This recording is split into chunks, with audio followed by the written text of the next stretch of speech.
Okay,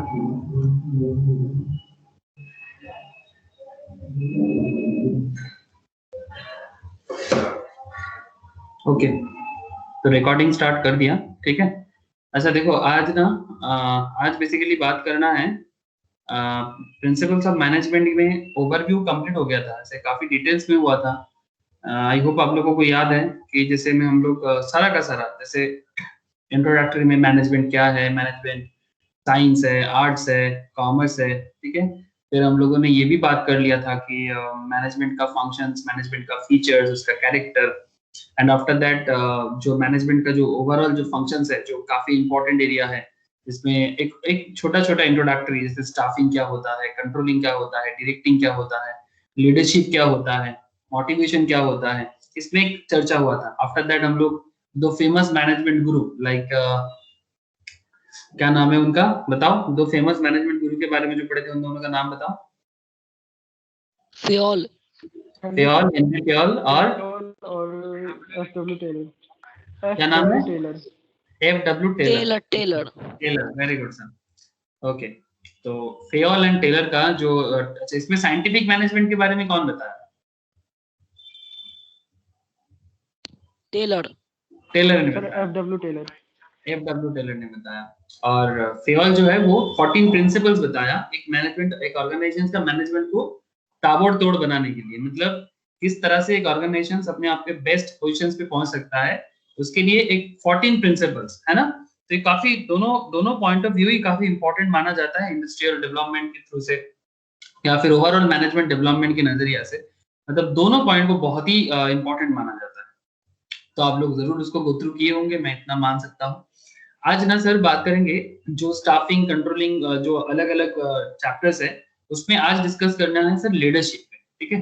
तो काफी interesting है लीडरशिप, देखो सर अच्छा लगेगा, मजा भी आएगा और नॉलेज भी काफी मिल सकता है। ओके, मिलता तो है, हम डिपेंड करता है आप किस तरह से सोच रहे हो।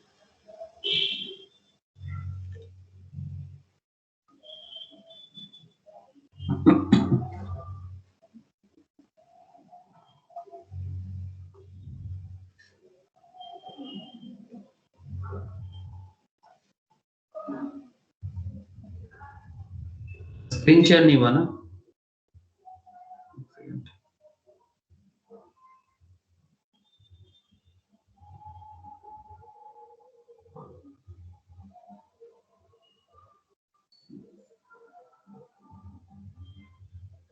स्क्रीन शेयर हुआ रे? Yes sir. यस और no? Yes yes sir. Sir, हो गया। ओके, एक्चुअली आज ना थोड़ा सिस्टम और थोड़ा सब कुछ थोड़ा अलग है, कुछ सारा फीचर्स थोड़ा काम नहीं कर रहा है, पता नहीं, थोड़ा बाद में रीचेक करना पड़ेगा, इसलिए बार बार पूछूंगा, ठीक है। तो लीडरशिप में क्या बात करना है सर? अगर स्क्रीन कभी भी शेयर ना हो तो बोलना ना कि सर स्क्रीन शेयर नहीं है बोल के।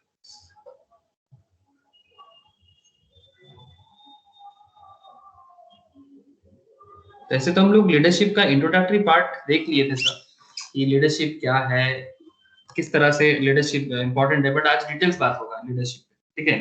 मतलब पूरा लीडरशिप पे डिटेल्स बात करेंगे।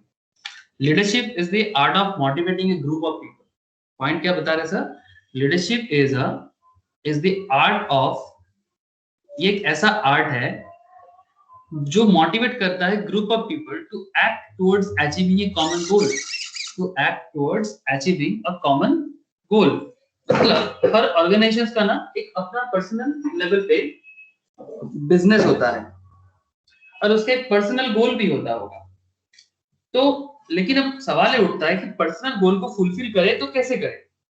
जैसे अगर आप लोग क्रिकेट देखते हो या फिर फुटबॉल देखते हो, तो सर क्रिकेट में और फुटबॉल में या कोई भी स्पोर्ट्स पे एक कॉमन खेल होता है कि सबको क्या करना है सर, खेल में सबको क्या करना है, जीतना है कि नहीं, बताइएगा सर। स्पोर्ट्स में सबको एक ही ऑब्जेक्टिव होता है कि नहीं होता कि यस सर। मैच, हेलो बोलो विश्वजीत बोलो। Yes sir. Yes sir. तो सबका कॉमन ऑब्जेक्टिव क्या है कि सबको मैच जीतना है। अब सबको तो मैच जीतना ही है, ये उनका कॉमन ऑब्जेक्टिव है, लेकिन सवाल ये उठता है कि एक लीडर क्या करता है, वो एक ऑब्जेक्टिव में सबको ना एकजुट करता है। जैसे रिसेंटली जो इंडिया ऑस्ट्रेलिया जो टूर्नामेंट जो हुआ, रिसेंटली जो ऑस्ट्रेलिया में, ट्रॉफी का नाम पता है, जो ट्रॉफी के लिए इंडिया ऑस्ट्रेलिया दोनों मिले थे? बॉर्डर गवास्कर ट्रॉफी है ना क्या? इंडिया वर्सेस ऑस्ट्रेलिया जो रिसेंट मैच हुआ वो बॉर्डर गवास्कर ट्रॉफी था। उसमें अगर आप रिजल्ट देखो, देखो यहाँ पर दिख रहा है, T20 में इंडिया 2-0 में, T20 3-2, T20 इंडिया 2-1 में इंडिया ने जीता। टेस्ट में इंडिया ने 2-1 में जीता और वनडे में इंडिया हार गया था। ठीक है, वनडे में इंडिया हार गया था, कोई बात नहीं, लेकिन अल्टीमेटली टेस्ट में इंडिया ने जीता था। अब सवाल ये उठता है, ये जब भी बॉर्डर गवास्कर ट्रॉफी हुआ है, ये ट्रॉफी जब हो रहा था, ये देखो इंडिया का विनिंग जो काफी फेमस हुआ था, ये वाला इंडिया। अब पॉइंट क्या है, ये इंडिया का कैप्टन हुआ करता था इस टाइम पे अजिंक्य रहाणे। आप लोगों को शायद खबर होगा कि पूरा टीम में एक प्रॉब्लम क्रिएट किया था कि वहां पर ना इंडियन प्लेयर के ऊपर, स्पेशली ये जो मोहम्मद सिराज, ये जो बंदा है ना, इनके अगेंस्ट में एंड जसप्रीत बुमराह के अगेंस्ट में रेसिज्म के रिगार्डिंग कुछ खराब गंदा बातें किया। और जब इंडिया ने बोला, मतलब इंडियन कैप्टन ने बोला कि अंपायर को या मैच रेफरी को कि हमारे साथ इस तरह का खराब बिहेव हो रहा है, तो उन्होंने क्या सुझाव दिया जानते हो? मतलब क्या एडवाइस दिया, पता है सर? क्या क्या बोला है कि जब इंडिया ने बोला कि हमारे साथ खराब बिहेव कर रहा है या फिर उल्टा सीधा गाली दे रहा है, तब मैच रेफरी वहां पर जो बोला वो है कि आप लोग मैच मतलब खेलना बंद कर दो। समझ में कुछ आ रहा है सर? मतलब बजाय उनके अगेंस्ट में एक्शन लेने के बजाय उनको बताया गया कि आप ग्राउंड छोड़ के चले जाओ। लेकिन क्या सर एक टीम को ग्राउंड छोड़ के चले जाना शोभा देता है? बताइएगा। No sir, no sir. एक स्पोर्ट्स पर्सन को ना कभी भी ग्राउंड छोड़ के जाना शोभा नहीं देता। आप लोग थोड़ा बहुत मैच जरूर खेले होंगे अपने अपने लाइफ में, या फिर कभी भी स्कूल लाइफ में हो, कभी भी आप लोग जरूर खेले होंगे कि कभी तो आप लोग मैच जरूर खेले होंगे। अगर कोई बिना खेल के चले जाते हैं तो हम लोग उनको क्या बोलते सर? चीटिंगबाज बोलते कि नहीं बोलते? मैं तो ऐसा करता था सर बचपन में, जब भी मैच होता था और कोई अगर बोलता था कि नहीं नहीं हमें अभी नहीं खेलना है, अगर ऐसा कोई भी बताता था तो हम लोग, मैं बहुत गुस्सा हो जाता था। गुस्सा इस बात का होता था क्योंकि प्रॉब्लम ये होता था कि अगर हम खेलेंगे तो तुम क्यों नहीं खेलोगे भाई? तो प्रॉब्लम क्या है कि ऐसे सिचुएशंस में जब पूरा टीम के अगेंस्ट में पूरा ऑस्ट्रेलियन टीम तो है ही, वो तो झमेला कर ही रहा है, ऊपर से क्वारंटाइन सिचुएशंस मेंटेन करना पड़ रहा है। दूसरा सबसे बड़ा प्रॉब्लम क्या क्रिएट हो रहा है कि सबको जीतना है, लेकिन फिर भी दिक्कत ये हो रहा है कि इतना सारा प्लेयर चोटिल है, सिचुएशंस बहुत ही नेगेटिव वे में जा रहा है। ऐसे सिचुएशंस में आपको क्या लगता है एक लीडरशिप होना बहुत जरूरी है कि नहीं है? मतलब टीम जो है वो खेलेगा तो सही, बट एक लीडरशिप अगर ना हो तो उनके बीच में मोटिवेशन कौन लाएगा? क्या आपको बात समझ में आ रहा है सर? जिसमें कि ये अपना अजिंक्य रहाणे जो टेस्ट में कैप्टनसी किया, विराट कोहली घर आ गए थे पैटर्निटी लीव लेके, उनका बेबी हुआ है सर अनुष्का शर्मा के साथ, आप लोग जानते हो। ये सब खबर आप लोगों के पास मेरे से जल्दी पहुंचता होगा। तो पॉइंट ये है कि ऐसे सिचुएशंस में अजिंक्य रहाणे पूरा टीम को मोटिवेट किया और एकजुट किया, और एक बच्चा सा टीम लेके, मतलब जिसको हम लोग इंडिया ए टीम के साथ कंपेयर कर सकते हैं, मतलब we can say that's India a team. मतलब इंडिया का जो ग्रुप मतलब सेकंड स्टेज वाला जो इंटरनेशनल टीम नहीं है, सब छोटा छोटा प्लेयर है, तो कोई आज तक ऐसा भी प्लेयर है जो इंटरनेशनल कभी खेला ही नहीं। इंडिया ए टीम लेके अपना कैप्टन कौन sir? Ajinkya Rahane India a team को लेके ऑस्ट्रेलिया को पछाड़ा। मजाक नहीं है सर, वो भी उनके जमीन पे और वो भी स्ट्रॉन्ग ऑस्ट्रेलियन टीम को लेके। तो आई होप यू अंडरस्टैंड कि कितना बड़ा ताकत होना चाहिए, कितना लीडरशिप स्टाइल होना चाहिए। ताकत not by muscles power but from the leadership point of view, मतलब इसमें जिगरा बहुत होना चाहिए। समझ में आ रहा है? सोमनीता बोल।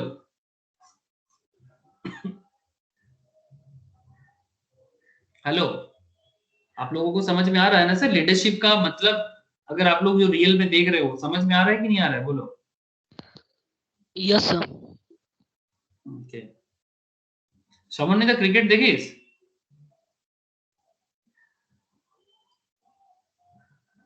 हेलो, आवाज नहीं आ रहा है। ओके, अल्टीमेटली एक चीज तो प्रूव हुआ सर कि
हेलो,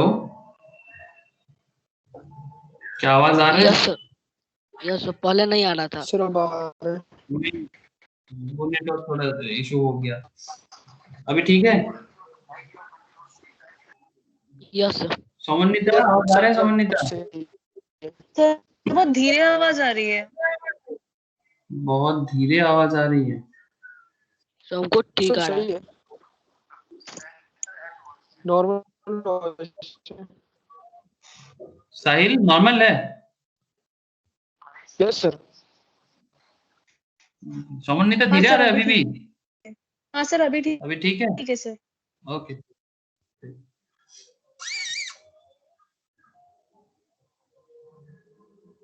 स्क्रीन शेयर है अभी भी क्या नहीं है? नो सर नहीं है। नो सर नहीं है।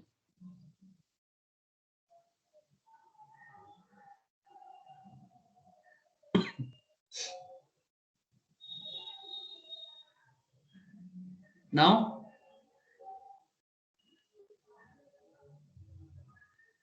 हुआ स्क्रीन शेयर?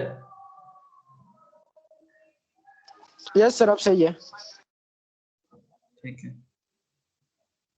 ओके। तो फिर देखो लीडरशिप में क्या आगे बताते हैं, the process of encouraging and helping others. The process of encouraging and helping others मतलब आज मैं रहाने साहब को लिया एग्जाम्पल में, आई होप आप समझ पा रहे हो।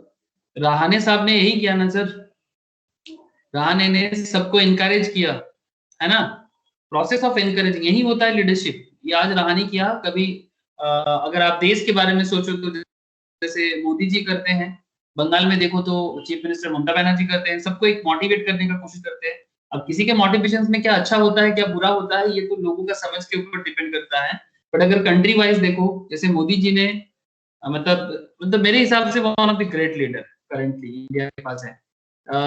द मेन रीजन यही है कि चाहे आप पसंद करो ना करो, एक चीज समझना होगा कि इनकी लीडरशिप में इंडिया आज कितना भी बाहर का खतरा आ जाए, मतलब कोई भी फॉरेन कंट्री का खतरा आ जाए, इंडिया ना आंख लगा के बात कर सकता है। पहले का इंडिया क्या होता था कि आंख दिखाना तो छोड़ो, मतलब वो चूहा की तरह भाग जाता था। 1965 में चाइना के साथ हम लोग हार गए थे। अब वो सिर्फ पाकिस्तानी है जिनको हम लोग थोड़ा, वो भी मतलब बीजेपी का सरकार था, एक दूसरा लीडर थे उस टाइम पे अटल बिहारी वाजपेयी, ठीक है। तो अटल बिहारी वाजपेयी ने क्या लड़ा था और उसके रिगार्डिंग हम लोगों ने कारगिल वार जीता था, और पाकिस्तान को हम लोग फिर से एक बार शिक्षा दिया था कि भाई देख एकदम अपने औकात के बाहर मत आ। तो पूरा कंट्री का जो मैप है इसको चीड़-फाड़ करने को मौका नहीं देंगे, और जो चीड़-फाड़ हो गया उसको ठीक करने का पूरा काम कर रहा है। सेल्फ डेवलपमेंट इंडिया बनाने के लिए काफी अच्छा प्लानिंग भी की है। मेरे हिसाब से मतलब देखो इनका मतलब जो भी ये करने का कोशिश कर रहा है इतना जल्दी तो नहीं हो जाएगा, बट स्टिल मतलब जो लीडरशिप इनके पास है, जो ताकत है, इन पे सीरियसली मैं तो बहुत एडमायर हूं। मतलब I am not a any party supporter, but अगर कोई अच्छा लीडर होता है जिनको देख के लगता है कि नहीं we are in the safe hand, and मुझे ऐसा लगता है कि इंडिया करेंटली सेफ हैंड में है। ये मेरा पर्सनल फीलिंग है, अब इसमें आप लोग बीजेपी या टीएमसी को मत खींचना प्लीज, ओके। तो द प्रोसेस, और मुझे ऐसा लगता है मैक्सिमम इंडिया यही सोचता है तभी वो प्राइम मिनिस्टर है। The process of encouraging and helping others to work enthusiastically towards objective. तो ये एक बहुत बड़ा मेन होता है कि खुद काम नहीं करना है, खुद तो करना ही है, दूसरे को भी एनकरेज करना है, and helping others to work enthusiastically. Enthusiast मतलब सबको ही काम के प्रति सबका एक श्रद्धा है, मतलब सबको ही ना बहुत ही रेस्पेक्ट के साथ काम को करे, एंथुसियास्ट बहुत ही आग्रह के साथ करे। ये बहुत इंपॉर्टेंट होता है एक लीडर का। ऐसा नहीं कि खुद अकेले ही जिता दूं, ऐसा नहीं होता। फुटबॉल मैच अगर आप लोग देखे होंगे, फुटबॉल में ना ऐसे इंडियन इंडियन जो फुटबॉल है, ऐसे आजकल इंडियन फुटबॉल भी काफी मैच्योर हुआ है।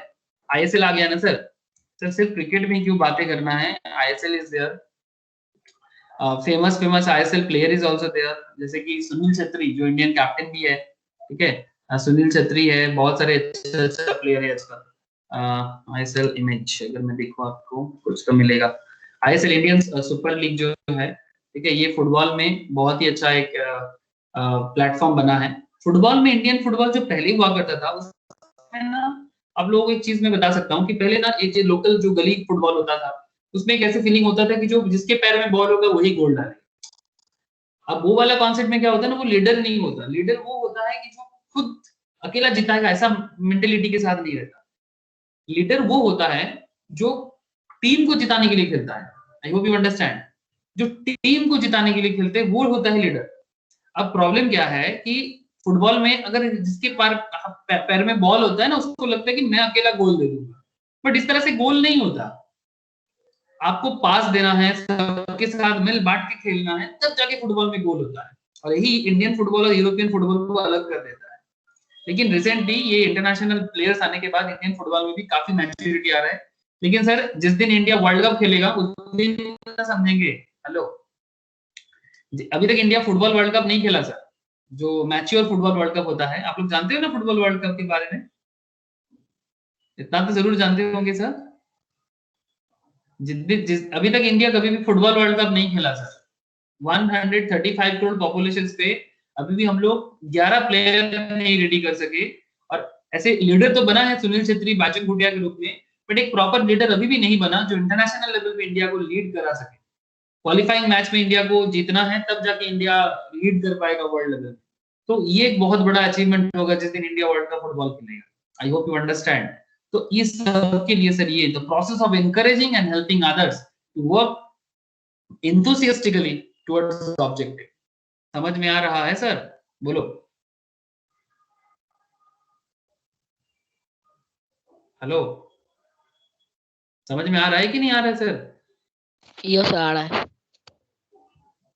ओके।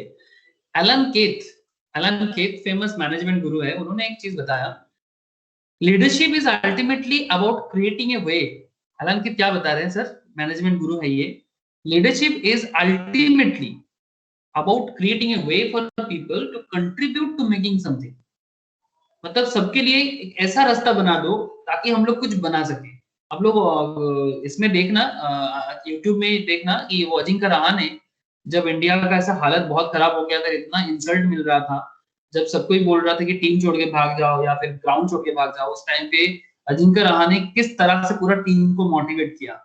कि किस तरह से लोगों को बताया कि भाई क्या वे आउट है, किस तरह से हम फिर से जीत सकते हैं।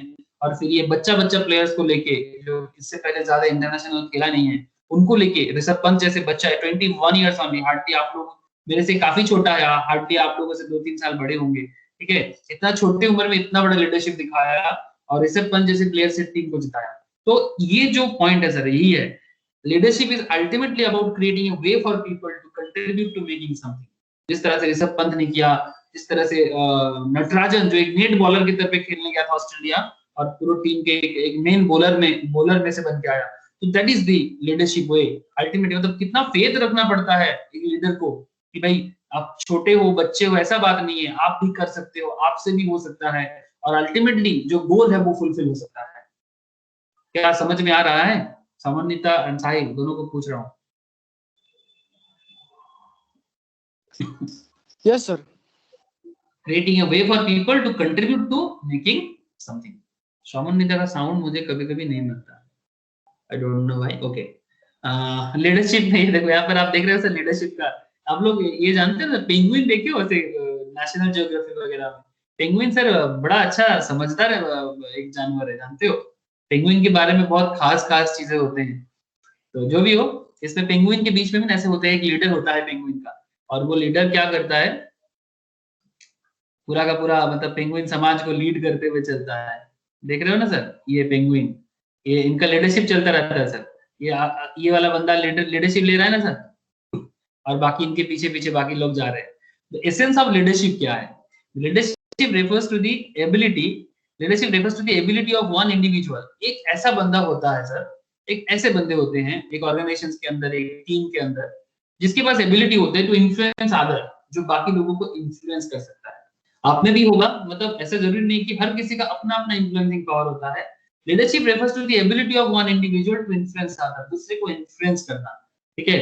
The influence is exercise to change the behaviour. Influence लोगों का बिहेवियर को चेंज कर सकता है सर। यू कांट इमेजिन, मतलब आपका जो अंदर का कैरेक्टर है ना, मे भी हो सकता है आपके अंदर वो कैरेक्टर है, मतलब वो साहसी वाला कैरेक्टर है, वो स्पेशल कैरेक्टर है, जो एक लीडर ही होता है जो उसके अंदर से ना निचोड़ के लाता है। Change of behaviour is caused with the objective of achieving shared गोल।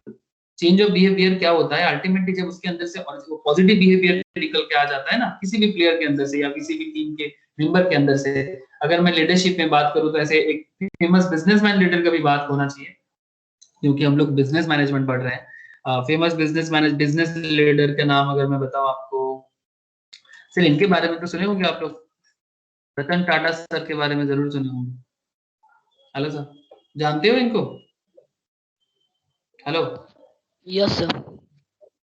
हाँ, is the Ratan Tata, the Tata empire के ओनर है। इनका बचपन वाला लुक्स देख सकते हो, मतलब बड़ा ही ग्लैमरस लुक था इनका, ठीक है। देख रहे हो सर, ये 30s के ड्यूरिंग 30s इनका लुक्स कुछ ऐसा था।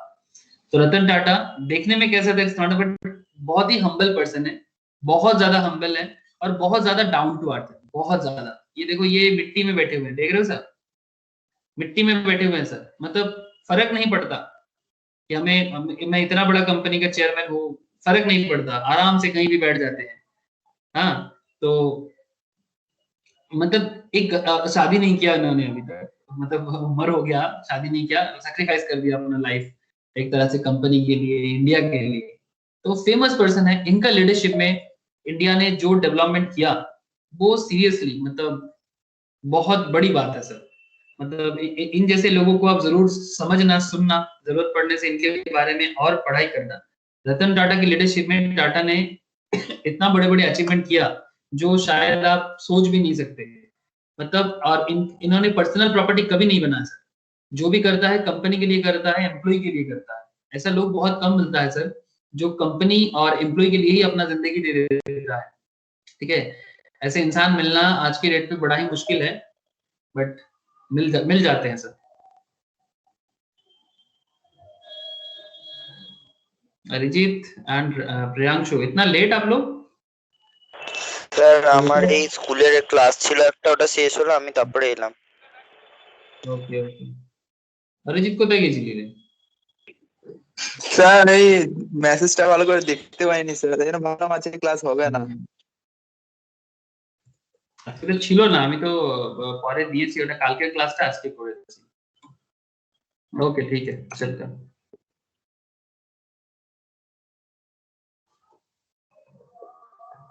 तो लीडरशिप बढ़ रहा है सर, चलो देखो आप लोग लीडरशिप के बारे में डिटेल्स जान रहे हैं, उसमें एक फेमस लीडरशिप के बारे में भी सुन रहे थे, that is Ratan Tata sir के बारे में जान रहे थे कि रतन टाटा किस तरह से लीडरशिप दिखा के टाटा एम्पायर को खड़ा किया। ठीक है, मतलब ऐसे तो जमशेद टाटा इसको बनाया था, but after that Ratan Tata ने भी इसको बहुत जोरदार इसको बनाया। ठीक है, तो कभी इनके बारे में अगर पढ़ोगे तो इनका फिलैंथ्रोपी भी देख सकते हो आप। Tata is a supporter of education, medicine, rural development and considered the leading philanthropist in India. मतलब फिलैंथ्रोपी समझते हो ना, मतलब कोई सोशल वर्क होता है ना, जहां पर सोशल डेवलपमेंट का मैटर होता है, उसमें टाटा इंडिया में नंबर, मतलब लार्जेस्ट, मतलब लीडिंग फिलैंथ्रोपिस्ट, मतलब लीडर है और लीड भी करता है। इतना ज्यादा लोगों के लिए काम करना, सोसाइटी के लिए काम करना, आज तक इंडिया के दूसरा किसी कंपनी ने ना सोचा है जितना टाटा ने सोचा है। Tata Education and Development Trust, philanthropic affiliate of Tata Group, allowed 28 million Tata Scholarship Fund, will allow Cornell University to provide financial aid to undergraduate students from India. Scholarship Fund will support approximately 20 scholars at any given time, will ensure. बहुत सारे चीज देते हैं sir. The Indian Institute of Technology Bombay, IIT Bombay, formed the Tata Center for Technology and Design, developed design and engineering principles suited to the needs of the people and communities with limited resource। जिनके पास पैसा कम है उसके लिए 950 million देता है हर साल। ठीक है, ताकि कोई अपना पढ़ाई कर सके। तो ऐसे बहुत सारी चीजें करते हैं, मतलब बिजनेस भी करते हैं, दिमाग भी लगाते हैं, और उसके साथ साथ पब्लिक का डेवलपमेंट के लिए भी काफी सारा काम करते हैं। इनको अवार्ड भी बहुत सारे मिला, आप देख सकते हो, मतलब गवर्नमेंट ऑफ गुरु की बहुत सारे गवर्नमेंट से इन्होंने स्पेशल अवार्ड मिला इनको। ओके, तो this is Ratan Tata, the great leader, businessman की नजर से। और भी एक फेमस पर्सन है, उनके बारे में भी आपको जानना चाहिए, अजीम प्रेमजी। नाम सुने हो सर? अजीम प्रेमजी के बारे में सुने हो? ये है अजीम प्रेमजी, रतन टाटा से थोड़ा सा छोटा है, करेंटली 75 इयर्स, विप्रो का ओनर है सर। विप्रो कंपनी का नाम सुने हो ना? Yes sir. हाँ, ये है अजीम प्रेमजी, इनका भी लीडरशिप टॉप लेवल का है। ये देखो Azim Premji, Azim Hasim Premji is an Indian business tycoon, investor, engineer, philanthropist who was the chairman of Wipro Limited, remains a non-executive member of the board and founder chairman. He is formally known as Caesar of the Indian IT industry. He was responsible for guiding Wipro through the decades diversification and growth। बहुत top level का इसका जो business का model है, ये एक गुजराती मुस्लिम है। ठीक है, और ये सर बिजनेस में वर्ल्ड में 100 most influencing people in the time magazine 2004 में, एंड उसके बाद वर्ल्ड का top 500 most influencing Muslim in the world में गिने जाते हैं। मतलब इतने ही अच्छा पावरफुल हो गए। और इनका मेनली जो फोकस है, he was named the 19th richest person in India and estimated net worth $6.5 billion। 2013 में he agreed to give away at least half of his wealth by signing the giving pledge। इनका जो आधा साम्राज्य ये pledge कर दिया, मतलब इनका आधा प्रॉपर्टी इन्होंने सेल प्लेज कर दिया, डोनेट कर दिया। Premji started 2.2 billion donation to the Ajim Premji Foundation focused on education in India। He topped Edelgive Harun India philanthropy list of the year 2020। मतलब ये एजुकेशन के ऊपर बहुत खर्चा करते हैं। तो ये है अजीम प्रेमजी। ठीक है, आई होप यू अंडरस्टैंड कि लीडर क्या होता है।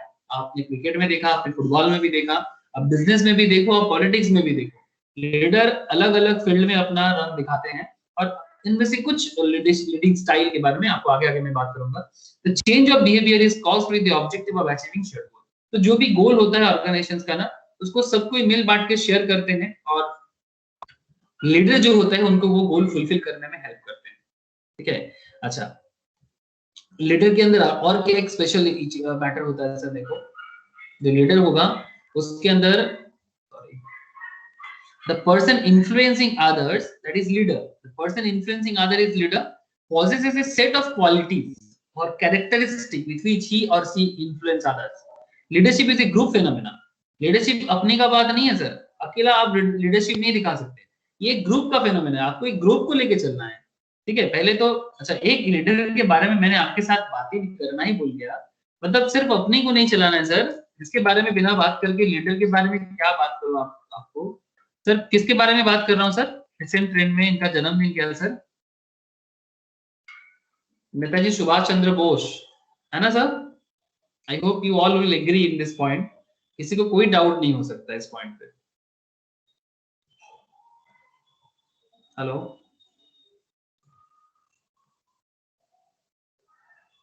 हेलो, आवाज आ रहा है कि नहीं आ रहा है? यस आ रहा यस है। सर। ठीक है, तो सुभाष चंद्र बोस, इनका जो पावर था, आज एक्चुअली इंडिया को आजादी इन्हीं के कारण मिला है, इसमें कोई दोहराई नहीं है। ब्रिटिश इतना आसानी से जा नहीं पाता कि सुभाष बोस को ये लोग हटाता नहीं, ठीक है। कभी इनके बारे में सोचो, इनके इनके घर जा सकते हो सर, सुभाष बोस का घर एल्गिन रोड में जहाँ है, और फिर आपको चिट्ठी वगैरह एक किताब में निकला है, गवर्नमेंट ने छोड़ा है, उनका जो लेटर्स था, जो गवर्नमेंट को ये बार बार कांग्रेस को बताता था। ये गांधी को हराया सर, गांधी को हराया था कांग्रेस के चेयरमैनशिप में 1938 में। आप समझ सकते हो कि गांधी तो इंडिया का लीडर माना जाता है, महात्मा गांधी, ग्रेट महात्मा गांधी, बट महात्मा गांधी को भी हराने वाले कोई अगर था इंडिया में तो वो ओनली सुभाष चंद्र बोस था। आप समझ सकते हो ना, इतना पावर तो वर्ल्ड में बहुत कम लीडर के पास आया है, जिसमें महात्मा गांधी को ग्रेट लीडर माना जाता है। और मतलब पॉपुलैरिटी के मामले में और लीडरशिप के मामले में ये गांधी से कुछ कम नहीं थे, तभी तो गांधी को हराया था। लेकिन गांधी उनका लीडर था, आप समझ रहे हो ना, गांधी उनका लीडर था और गांधी को इतना रेस्पेक्ट करता था ये, ठीक है। ये देखो यहाँ पर आपको मिलेगा, Bose followed Jawaharlal Nehru to leadership in younger, मतलब एक्चुअली जवाहरलाल नेहरू इनसे थोड़ा उम्र में बड़ा था, तो ये छोटा मतलब नीचे वाला विंग पे काम करता था इंडियन नेशनल कांग्रेस पे। One that was less moderately constitution in the late 1920s and more open in socialism in 1930s. He rose to become Congress president in 1938. देख रहे हो सर? और जवाहरलाल नेहरू गांधी का थोड़ा ज्यादा फेवरेट था, बट सुभाष बोस का अपना लीडरशिप था, वो ब्रिटिश को ना पूरा चीड़ फाड़ के रखना चाहता था। He was ousted from the Congress leadership positions following difference with Mahatma Gandhi and the Congress High Command। मतलब महात्मा गांधी के साथ इनका मतलब जो मतलब लीडरशिप स्टाइल में, मतलब इनका सोच था कि ब्रिटिश को एकदम खदेड़ना नहीं है, उनको सजा देना है, क्योंकि ब्रिटिश ने 200 साल बहुत लूटा हमको और बहुत मारा, तो वो इतना आसानी से उनको छोड़ने वाला नहीं था। तो महात्मा गांधी के साथ इनके जो डिस्प्यूट हुआ था और कांग्रेस हाईकमांड के साथ प्रॉब्लम हुआ था, तो इन्होंने छोड़ दिया था, लेकिन पब्लिक का वोट इन्हीं के साथ था। He was subsequently placed under the house arrest by British before escaping from India। मतलब आप सोचो कि कांग्रेस का साथ होता तो इनको हाउस अरेस्ट थोड़ी ना कर पाता, ऐसे एक लीडर जिसको हाउस अरेस्ट करके रखा था, ब्रिटिश को कितना डर था इनसे। अब इससे ही पता चलता है कि इतना बड़ा पावर इंडिया में इससे पहले तो कभी नहीं था। हाँ, महाराणा प्रताप के रूप में था 400 साल पहले, डिफरेंट शिवाजी महाराज के नाम पे था, शिवाजी महाराज, महाराणा प्रताप, सुभाष चंद्र बोस, मतलब इनका तो कोई सब्स्टिट्यूट नहीं है सर।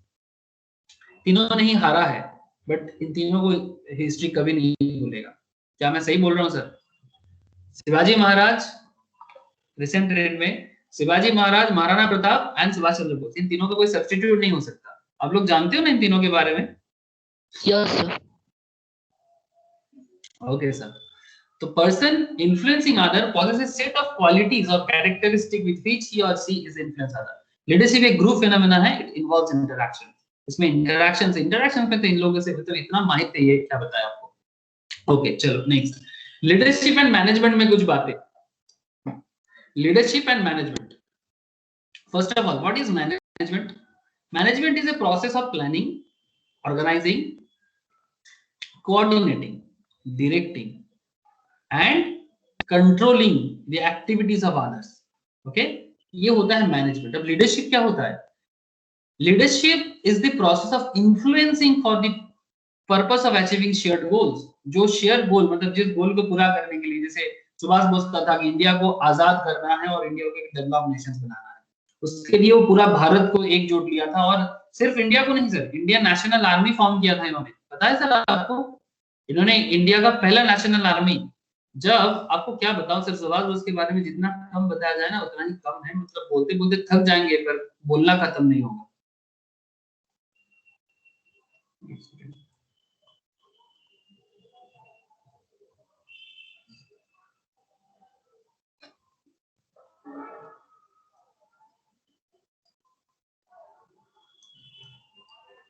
एक मिनट रुको। तो सुभाष बोस का जो मैं बात कर रहा था बेसिकली लीडरशिप के बारे में, शेयर्ड गोल्स, मतलब जब इंडियन नेशनल आर्मी फॉर्म हो रहा था उस टाइम पे Subhash Bose the first person जिन्होंने चिल्लाया था कांग्रेस के अगेंस्ट में कि इंडिया सेकेंड वर्ल्ड वॉर में ब्रिटिश के लिए नहीं लड़ेगा। सर आप लोगों को क्या लगता है, इंडिया को ब्रिटिश के लिए लड़ना सही था क्या सेकेंड वर्ल्ड वॉर में? व्हाट डू यू थिंक, कि आप ब्रिटिश के लिए लड़ने के लिए जर्मन के अगेंस्ट में जाते? आप इंडियन हो, लेकिन ब्रिटिश आपको कॉलोनी बना के रखा है और इंडिया काफी डेवलप मतलब काफी मूवमेंट क्रिएट कर चुका है, लेकिन गांधी एंड कांग्रेस ने बताया कि सेकेंड वर्ल्ड वॉर में इंडियन मतलब इंडिया का जो मतलब लोग है जो मतलब जो आर्मी में काम करते हैं वो ब्रिटिश के लिए काम करता है और वो ब्रिटिश वर्ल्ड वॉर के टाइम पे ब्रिटिश के लिए लड़ेगा। क्या आप इसको एग्री करते हो? No sir. विश्वजीत ने नो बताया, बाकी लोगों का क्या जवाब है? No sir. तो बेसिक पॉइंट क्या है सर कि नेताजी ने ही बताया था कि हम ब्रिटिश के लिए लड़ने क्यों जाए, अगर मरना है तो अपनी मिट्टी के लिए मर मिटो यार, ब्रिटिश के लिए क्यों मर मिटना है। तो यही चीज कांग्रेस के साथ उनका सबसे बड़ा रीजन हो गया था, क्योंकि ब्रिटिश ने वादा किया था कि अगर इंडिया सेकेंड वर्ल्ड वॉर में ब्रिटिश को हेल्प करेगा तो बदले में ब्रिटिश इंडिया छोड़ के जाएगा। बोस का मानना था कि ब्रिटिश इंडिया छोड़ के ऐसे ही जाएगा, क्योंकि अगर 130 on that time 30 crore Indians और 60,000 ब्रिटिश, अगर 30 करोड़ इंडियन नाराज मतलब ब्रिटिश के अगेंस्ट में जाता है तो वो 60,000 ब्रिटिश कुछ नहीं कर सकता, उसको ऐसे ही जाना पड़ेगा। लेकिन इसके लिए समझौता करने का कोई मतलब नहीं था, इंडिया को ऐसे ही मिलेगा आजादी। लेकिन यही बात सर, यही इसको कहते हैं लीडरशिप। बट क्या है ना, कांग्रेस का बहुत ज्यादा लोगों का विश्वास था, मतलब कांग्रेस उस टाइम पे जो गांधी जी ने, उससे पहले गांधी जी सीनियर थे और काफी बड़ा एक इन्फ्लुएंस क्रिएट कर दिया था और सुभाष बोस भी इन्फ्लुएंस कर दिया था, बट गांधी के अंडर भी उनको बात को मानना मतलब जरूरी था।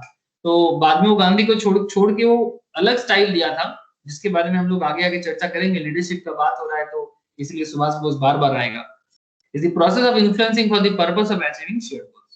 Okay, तो आप हमारे कंट्री में सर ऐसे बहुत सारे लोग हैं जिनका एग्जांपल्स आपको बहुत इंस्पायर कर सकता है लीडरशिप में, business wise, politics wise, lots of person. अच्छा, जॉन कोटलर, इन्होंने मैनेजमेंट के साथ लीडरशिप का एक डिस्टिंक्शन दिया, वेरी इंपॉर्टेंट एक distinction, management versus leadership. Management क्या है? Involves coping with complexities. Management आपको कॉम्प्लेक्सिटीज के साथ कोप अप करने में हेल्प करता है। बात समझ में आ रहा है सर? मैनेजमेंट आपको कॉम्प्लेक्सिटीज के साथ कोप अप करने में हेल्प करता है और लीडरशिप आपको चेंज के साथ कोप करने में हेल्प करता है। ये बात कुछ समझ में आया sir? Difference between management and leadership. Management आपको कुछ भी टफ काम हो उसको इजी करने का कोशिश करता है, पर लीडरशिप इजी या टफ का फर्क नहीं पड़ता, एनी चेंज कुछ भी आ जाए सामने हम लोग फेस करेंगे। समझ में कुछ आ रहा है सर? लीडर एंड मैनेजमेंट का फर्क प्लीज बताइएगा।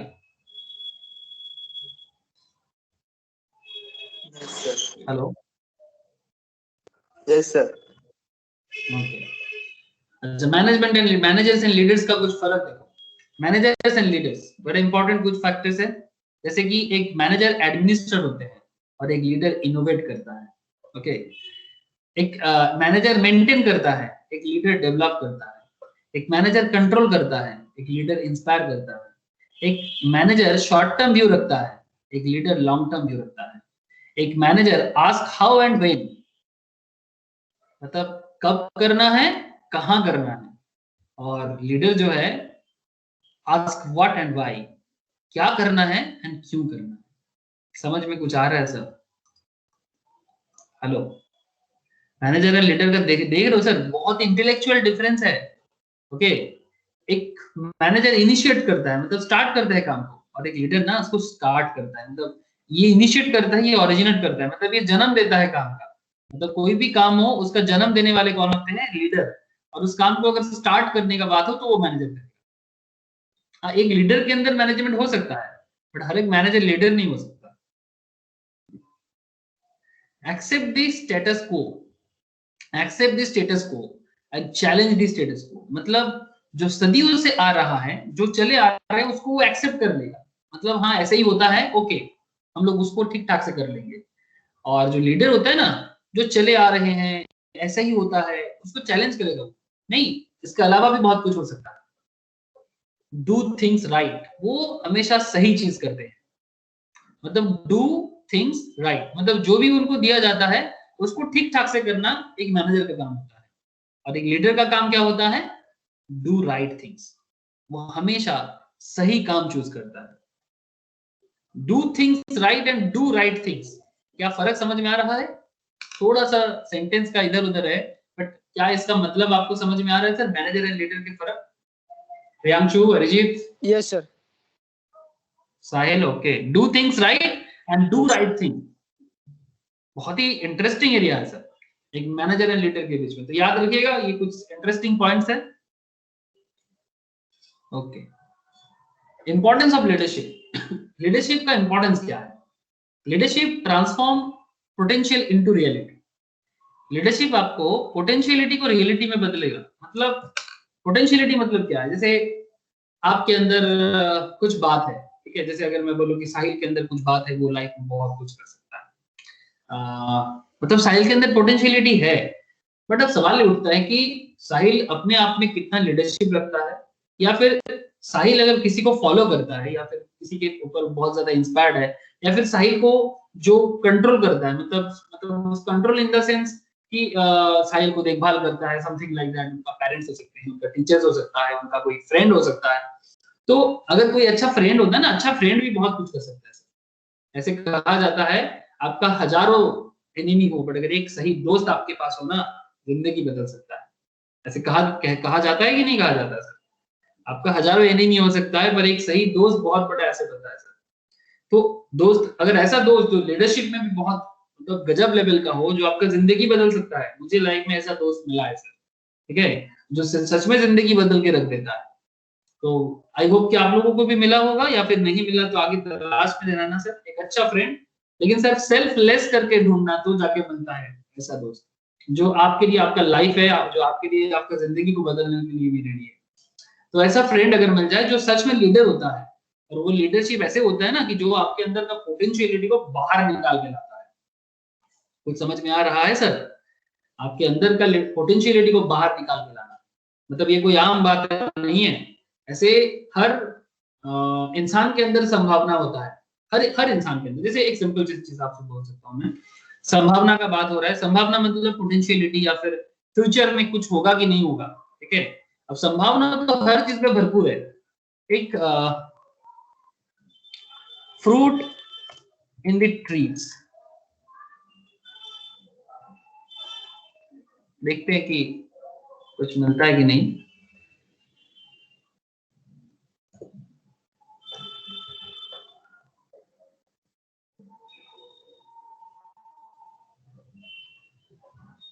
से फॉर एग्जांपल ये देखो सर, ये कुछ फ्रूट्स हुआ है छोटा सा पेड़ में। आजकल ऐसा बॉन्साई मिलता है सर जो छोटा छोटा पेड़ में भी ना बहुत कुछ उगा सकता है। देखो सर, इतना छोटा सा में कितना संतरा आया है, अमेज़न में मिल रहा है, खरीदना मतलब खरीद के घर में लगा सकते हो इफ यू वांट। कितना छोटा पेड़ में एप्पल हुआ है, अमरूद हुआ है। Okay, that's a different thing, but I want to say कि इसके अंदर पोटेंशियलिटी है, इसके अंदर पोटेंशियलिटी है, ये संभावनाएं तो होता है ना सर। अब इसका आपको मतलब इसको मेंटेन करना होगा, फिर जाके एक छोटा सा टब में भी आप इतना फल बना सकते हो। ऑब्वियसली इट्स पॉसिबल, बट इसके लिए वही लीडरशिप चाहिए, मतलब जो इस पेड़ को मेंटेन करता है, जो इस पेड़ को पानी देता है, जो इस पेड़ को मैन्योर देता है, जो भी चाहिए होता है इस पेड़ में फल आने के लिए। आई होप यू अंडरस्टैंड सर। तो जो इनको मेंटेन करता है, या फिर इनको हमेशा इसको मतलब इसको हर चीज इसके लिए करता है, वो कौन है? उसका लीडर है। एम आई राइट सर? और उसके साथ साथ ये भी अपने आप को रिस्पॉन्स करता है। अब लीडर तो काम करेगा, लेकिन इसे भी तो रिस्पॉन्स करना होगा। तो इसके अंदर संभावनाएं हैं कि सर इतना छोटा छोटा पेड़ में भी बड़े बड़े फ्रूट्स आ सकता है, ऑरेंज आ सकता है, ग्रेप्स आ सकते हैं, गुआवा आ सकता है, एप्पल्स आ सकता है। तो दिस इज आल्सो पॉसिबल, ऐसा होता है। तो इसके लिए क्या है सर, वही मैं जो बार बार कोशिश कर रहा हूँ, सही लीडरशिप। जो अच्छा गार्डन बनाते हैं ना, वो भी एक लीडर है।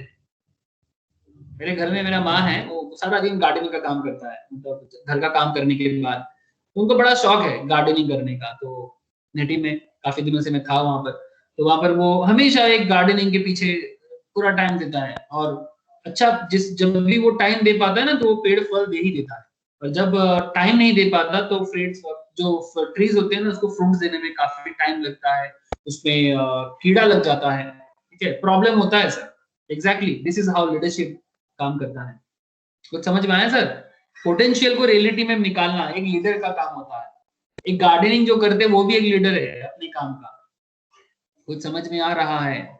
जो जो दारवान होता है, दारवान या फिर जो स्वीपर होता है, ठीक है, एक अच्छा सा ऑफिस में जाके आपका गुड फीलिंग आएगा अगर वो ऑफिस साफ सुथरा हो। अगर वो ऑफिस साफ सुथरा नहीं है तो फिर आपका फीलिंग अच्छा नहीं होगा ऑफिस के बारे में। तो फिर उस ऑफिस में जो काम करते हैं, ऑब्वियसली उस ऑफिस में हो या घर में हो, जो भी उस घर में काम करते हैं, जो स्वीपर है जो उसको मेंटेन करता है, उसके अंदर वो वाला लीडरशिप है जो उसका पोटेंशियल को रियलिटी में निकालते हैं और एक अच्छा लीडरशिप का इमेज दिखाते हैं कि yes I am leader in the sweeping sector. इसको ऊपर डिपेंड करके एक लीडरशिप का एक एंटरप्रेन्योर कहानी आपको बता रहा हूँ, बिकॉज ये लीडरशिप के अंदर बहुत सारे पॉइंट आते हैं। एक कंपनी फॉर्म हुआ था, आई डोंट नो आप लोग जानते हो कि नहीं जानते, बट एक कंपनी फॉर्म हुआ था जो एक बाई ने बनाया था। ये देखो सर, buy.com जानते हो सर? मुंबई में फॉर्म हुआ था buy.com। मतलब जो लोग घर में काम करते हैं ना सर, उनका एक कंपनी। तो एक ऐसे बाई ने ही बनाया था जिनके लीडरशिप में बहुत सारे बाई हुआ करते थे और उनको वो इस तरह से ट्रेनिंग करवाते थे। ट्रेनिंग करवा के उन्होंने क्या किया, धीरे धीरे उन लोगों को, देखो यहाँ पर पूरा बाई का डिटेल्स, जो लोग घर पे काम करने वाले हैं उनका पूरा डिटेल्स है। फॉरेन में भी भेजते हैं, ठीक है, इंडिया के बाहर जो अलग अलग लोग काम करते हैं फॉरेन में भेजते हैं। ऐसे ये बुक माई buy.com है, buy.com बोल के भी एक साइट है। तो काफी सारा बिजनेस बनाया, तो एक बाई के अंदर भी लीडरशिप हो सकता है और वो भी एक $multi-billion कंपनी बना सकते हैं। It's possible, it's possible. मतलब कोई भी इंसान का काम छोटा बड़ा नहीं होता। अगर आप किसी फील्ड में माहिर हो, आप उसी फील्ड में लीडर बन सकते हो। It's fully your point of view, ये आप उसको देख पा रहे हो कि नहीं देख पा रहे हो। आई hope you understand sir, importance of leadership समझ में आ रहा है कि नहीं आ रहा है?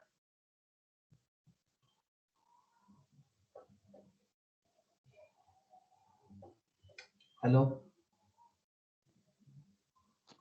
आ रहा है।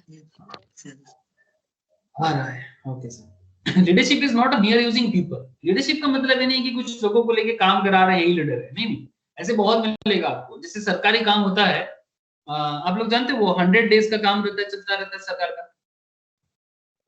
अच्छा, मैं थोड़ा सा ना नेटवर्क को शिफ्ट कर रहा हूँ, आप लोग घबराना नहीं।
हेलो,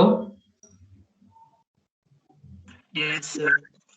ओके, तो थोड़ा मोबाइल नेटवर्क से ब्रॉडबैंड में शिफ्ट कर रहा हूँ, ठीक है। Leadership is not a mere using people and their potential for realizing an organization's goals. It has the ultimate aim of raising the level of sir human. Screen share नहीं है। Okay, sir. एक second.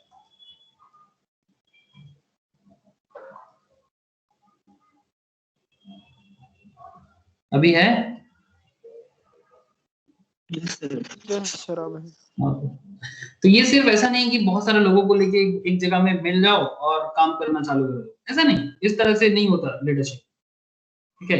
Leadership एक ऐसा चीज है जिसके लिए आपको बहुत कुछ करना होता है। जैसे अगर आप लोग सरकारी काम देखो जिसमें प्रॉपर लीडर नहीं है तो काम भी वैसा ही होता है। 100 days work, 100 days government work, 100 days government work, मैं आपको दिखाता हूँ। गवर्नमेंट 100 दिनेर काज, सुने हो ये इसका नाम सुना हो सर?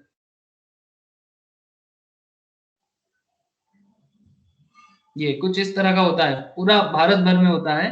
इसका नाम है सर नारेगा, NREGA, मतलब Mahatma Gandhi national rural employment guarantee act.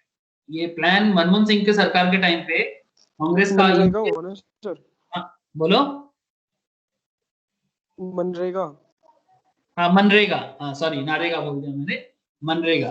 Okay, Mahatma Gandhi national rural employment guarantee act. Okay, तो इस एक्ट के तहत जो सिस्टम एक्चुअली चालू हुआ था कि मतलब बहुत सारे लोग आजकल क्या करते हैं, मतलब आपको इमेज तो गजब दिख रहा है, बट ऐसे बहुत केस ऐसे होता है कि ये गड्ढा जो खोदा ना, ऐसे बहुत सारे केसेस है जहां पर गड्ढा खोदा और गड्ढा क्यों खोदा नहीं पता सर, मतलब बस वो कुड़ाल लेके आ जाते हैं, ये एक्स लेके आ जाते हैं और खोदना चालू करते हैं और फिर 100 रुपीज लेके 200 रुपीज लेके चले जाते हैं, बट क्यों खोदा, किस लिए खोदा, कारण ही नहीं पता। ऐसे बहुत सारा केसेस हुआ है कि मैं देखता हूँ आसपास के रूरल एरियाज में विजिट किया, कुछ जगह में काम हुआ है जहां पर अच्छा लीडर मिला है पंचायत से, जहां पंचायत से अच्छा लीडर नहीं मिला वहां पर कुछ काम नहीं हुआ, कुछ भी काम नहीं हुआ। अगर तालाब खोदने गया तो तालाब बना ही नहीं, ठीक है, या फिर अगर एक प्रॉपर जगह में कहीं नदी में रिवर साइड में अगर वॉइस क्लियर नहीं है। हाँ बोलो। वॉइस क्लियर नहीं आ रही। स्क्रीन नहीं आ रहा या मेरा वॉइस नहीं आ रहा? सर वॉइस कभी कभी कट रहा है बीच बीच में। सबको? नहीं सर ठीक है। नो सर ठीक है सर। फिर जरा वहां पर कुछ प्रॉब्लम होगा। अभी ठीक है, देख तो। हेलो। Yes sir. ओके, साहिल में भी तेरे वहां पर थोड़ा प्रॉब्लम है, ठीक है। Okay sir. अच्छा, तो ये देखो, तो बेसिकली पॉइंट क्या है कि एक प्रॉपर लीडर मिले तो शायद ये एक तालाब हो रहा है, देखो ये एक पॉन्ड बनाया जा रहा है गांव साइड में, तो बहुत केस में ऐसा होता है कि पॉन्ड बना ही नहीं है यहाँ पर।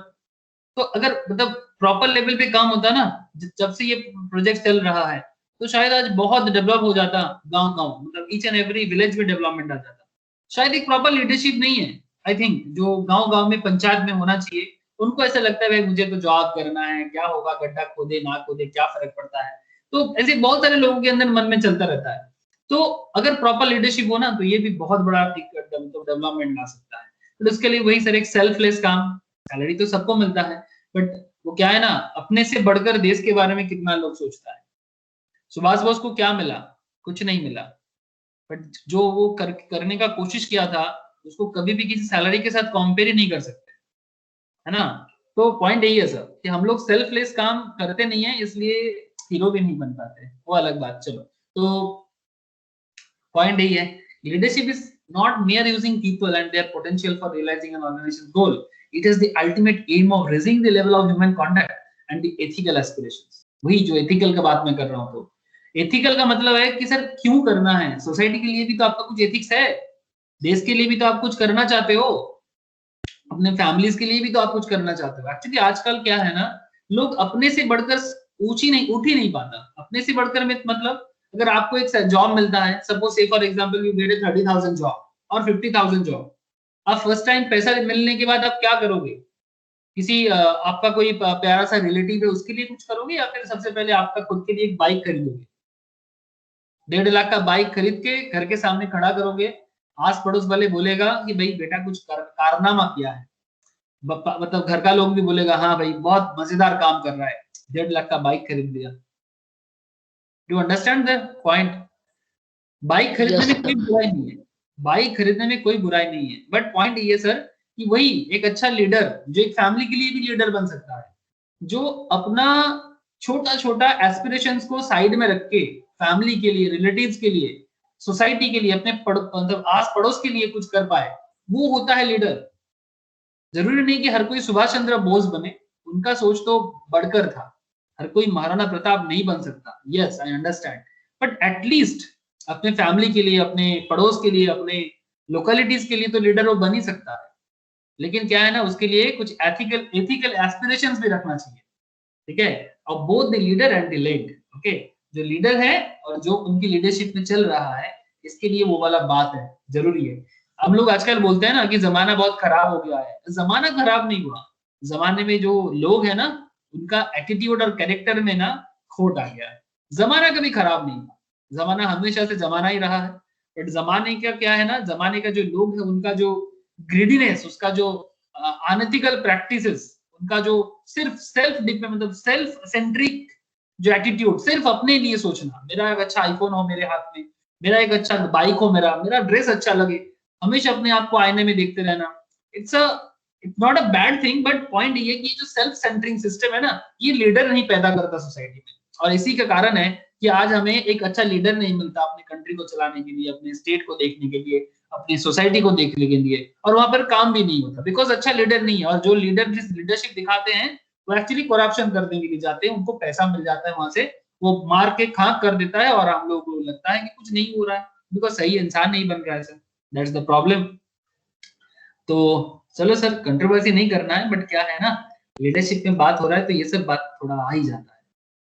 आई डोंट नो आप कितना समझ रहे हो, आई होप आप कनेक्ट कर पा रहे हो।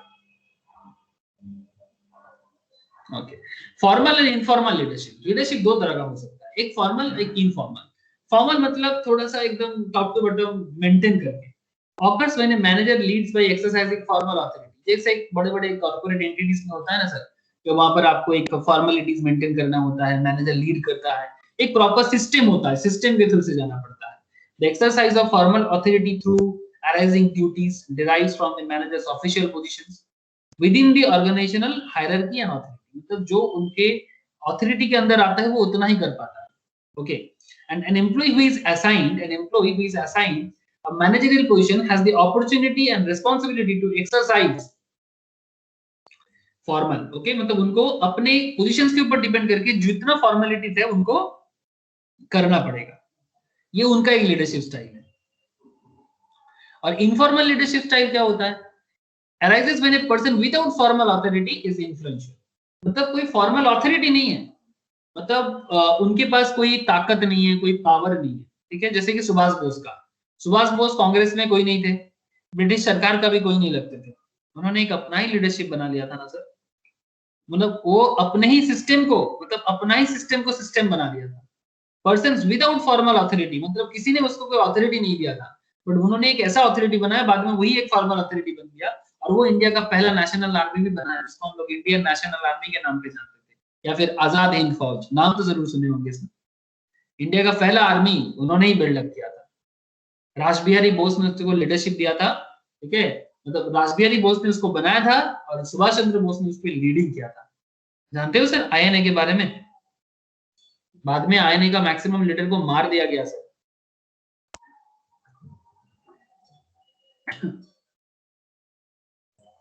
ब्रिटिश ने बहुत जोर का सजा दिया था इंडियन, इनको क्यों सजा मिलेगा सर, ब्रिटिश के अगेंस्ट पे लड़ाई कोई मतलब दोषी था क्या वो लोग, हाँ, लेकिन सर कांग्रेस में भी इसको हेल्प किया, इंडियन नेशनल आर्मी, ये देखो सर आईएनए, ये इंडिया का पहला आर्मी है, ये देखो आप यहाँ पे देख सकते हो, was an armed force formed by the Indian nationalists and Imperial Japan in 1942 in Southeast Asia during the World War II।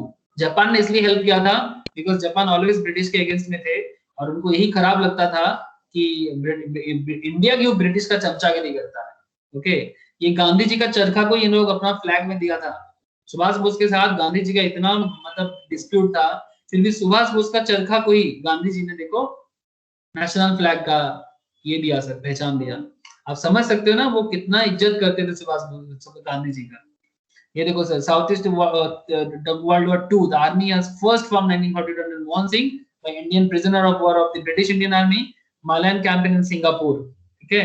उसके बाद धीरे धीरे रासबिहारी बोस, ये देखो Rasbihari Bose handed over INA to Subhash Chandra Bose, it was revived under the leadership of Subhash Chandra Bose after his arrival in Southeast Asia in 1943। the army was declared to be the army of Bose Azadi Hukumat Azad Hind, ठीक है, the provisional government of free India. समझ सकते हो, मतलब India के अंदर किसी ने कुछ नहीं किया फिगर उन्होंने, बट क्या कर दिखाया था, और इंडिया का झंडा गिराया, मतलब लगाया था सर 1944 में ये आपका अंडमान निकोबार में इन्होंने first time Indian national flag झंडा लहराया था। उसके बाद कोहिमा में 1943 एंड 44 में इन्होंने कारनामा कर दिखाया। तो ये एक बहुत बड़ा पावर होना चाहिए जो फॉर्मल में ना रह के भी आप इनफॉर्मली लीडरशिप क्रिएट कर दिया, या फिर अपने इनफॉर्मल सिस्टम पे बाद में तो आईएनए एक फॉर्मल सिस्टम ही बन गया। बट पॉइंट यही है कि आपके पास ताकत नहीं है, आपके पास पावर नहीं है, फिर भी आप लीडरशिप दिखा सकते हो। ठीक है, मतलब वो डिपेंड करता है आपने सोसाइटी के अंदर आप क्या कर रहे हो। तो दो तरह का लीडरशिप होता है, एक आपको अथॉरिटी मिला, जैसे कि इंडिया में जो लोग आईपीएस आईएएस ऑफिसर्स होते हैं, हेलो समझ रहे हो कि नहीं समझ रहे सर? आईएएस आईपीएस ऑफिसर्स होते हैं ना जो लोग यूपीएससी एग्जाम क्रैक करता है। जैसे एक नाम बताते हैं आपको, किरण बेदी, नाम सुना sir? Yes sir. Kiran Bedi ये पहले आईपीएस थे, इंडियन पुलिस सर्विस। देखो sir, doctor Kiran Bedi is an Indian politician, retired Indian police service officer, social activist, and the former tennis player who was at 29 when the incumbent lieutenant governor of Pondicherry. She was the first female IPS officer and started her service in 1972. India का पहला female IPS officer है ये। अभी 71 years as के हैं और पौंडीचेरी का अभी गवर्नर है ये। लेकिन सबसे बड़ा पॉइंट क्या है जानते हो सर? देखो पढ़ाई भी इसका बहुत जबरदस्त है, आईआईटी दिल्ली, ठीक है। बट पॉइंट ये है कि किरण बेदी एक ऐसे साहसिक ऑफिसर थे कि इनकी लीडरशिप में बहुत कम ऐसे आईपीएस ऑफिसर्स आते हैं जो बहुत बड़े बड़े स्टेप्स लेते हैं। तो किरण बेदी, ऐसे कितना आईपीएस ऑफिसर्स के बारे में हम लोग जानते हैं? बहुत कम। बट किरण बेदी वन में से एक ऐसे थे। एक नारा भी था, देश की बेटी बेटी ऐसी हो, किरण बेदी जैसी हो। सुने हो सर ये नारा? हेलो, सुने कि नहीं सुने? नहीं सुने सर? देश की बेटी कैसी हो, किरण बेदी जैसी हो। तो उनका फॉर्मल एक उनका अथॉरिटी था, उस अथॉरिटी को उन्होंने यूज किया और बहुत जोरदार काम किया। समझ में कुछ आ रहा है सर? बोलो। यस। लीडरशिप स्टाइल, अलग अलग लीडरशिप स्टाइल होते हैं based on authority retain, based on task versus people emphasis, based on assumptions about people. इसको कहते हैं Likert's 4 style. Okay, Likert's 4 style मैं आपको आगे बताता हूं ये लिकर्ट्स 4 स्टाइल्स क्या होते हैं। ये देखो, एंड अनदर लिकर्ट्स 4 स्टाइल में based on authority retain, based on task versus people emphasis, based on assumptions about people and entrepreneurship leadership style. ये 4 तरह का लीडरशिप स्टाइल होते हैं। ठीक है, इन 4 तरह का leadership based on authority retain में अगर बात करें, अथॉरिटी के ऊपर बेस करके बेसिकली 3 तरह का होता है, बड़ा इंपॉर्टेंट एरिया है। As per the based on the authority, authority के ऊपर बेस करके बेसिकली 3 तरह का होता है। एक होता है अथॉरिटेरियन, ओके, दूसरा होता है डेमोक्रेटिक एंड तीसरा होता है फ्री रेन, ओके, और लेसियस फेयर। ये थोड़ा इधर आ गया, फ्री रेन और लेसियस फेयर। मैं आपको आगे बताता हूं ये क्या होता है। तो अथॉरिटेरियन, अच्छा, डेमोक्रेटिक के अंदर फिर 2 होता है, एक होता है कंसल्टेटिव और दूसरा होता है पर्सुएसिव। ठीक है, याद रखना है सर, लीडरशिप में ये काफी इंपॉर्टेंट एरिया है। अथॉरिटेरियन, डेमोक्रेटिक, फ्री रेन और लेसियस फेयर। डेमोक्रेटिक के अंदर 2 तरह का होता है, कंसल्टेटिव एंड पर्सुएसिव। सुन रहे हो कि नहीं सुन रहे सर?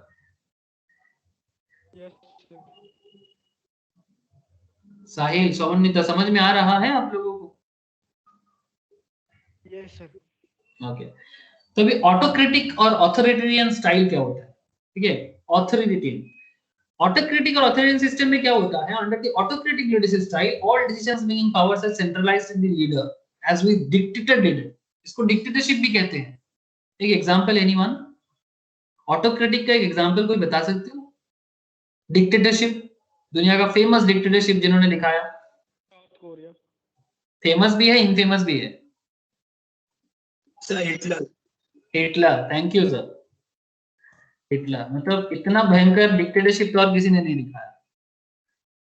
हिटलर कहाँ गया? Hitler, Adolf Hitler, Adolf Hitler, ये है बहुत भयंकर टाइप का लीडर था सर, देखने में भी भयंकर, बहुत ही शॉर्ट हाइट का इंसान थे। बट नाजी पार्टी, इनका जो पार्टी था, नाजी पार्टी था, was an Austrian born German politician and leader of the Nazi party, officially the National Socialist Germany Workers Party. Okay, he rose to power as the Chancellor of Germany in 1933. इनके साथ सुभाष बोस मिलने गया था sir, क्योंकि ये anti British थे और सुभाष बोस का ताकत मतलब इतना, मतलब इंडिया जैसे कंट्री में नेता था और उनको कोई पॉलिटिकल पार्टी का पद भी नहीं था, लाइक कांग्रेस एक ही था उस टाइम पे।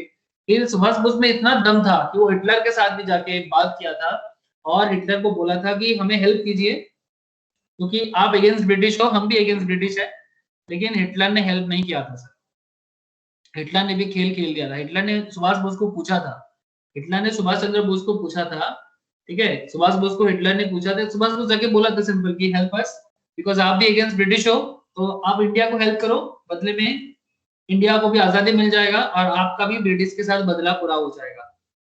ओके, तो पॉइंट क्या हुआ, तो ब्रिटिशरों ने बोला कि नहीं, हमने सुना कि ब्रिटिश ने इंडिया में काफी डेवलपमेंट किया है।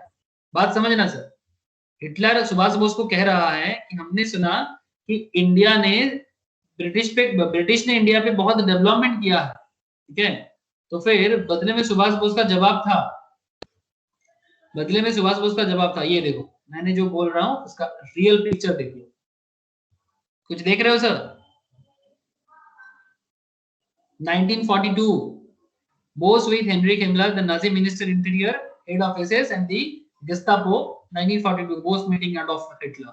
रियल पिक्चर है सर, मजाक नहीं चल रहा है, कुछ बहुत ही सीरियस बातें कर रहे हैं। यहाँ पर आप देख सकते हो, तो यहाँ पर ये Bose arrest and subsequent release save the scenes of his escape by Germany व अफगानिस्तान। फिर उसको बाद में वहां पर एक जगह भी मिला था, तो वहां पर जाके वो एक्चुअली यही पूछा था कि भाई हमें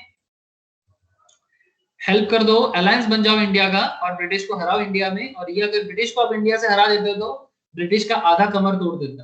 तो ब्रिटिश का सबसे बड़ा रेवेन्यू का सोर्स इंडिया ही था, तो वही ब्रिटिश सुभाष बोस चाहता था, बट गांधी ने हेल्प नहीं किया सर। और मतलब इन्होंने बोला था कि जब आपका हिटलर ने जब बोला कि इंडिया में काफी डेवलपमेंट किया ब्रिटिश ने, तब सुभाष बोस का गजब एक जवाब था कि सर आप इंडिया के बारे में जितना जानते हो शायद मैं भी नहीं जानता, क्योंकि ये उम्र में बड़े थे सर, ठीक है, उम्र में सुभाष बोस से शायद उम्र में बड़े ही थे।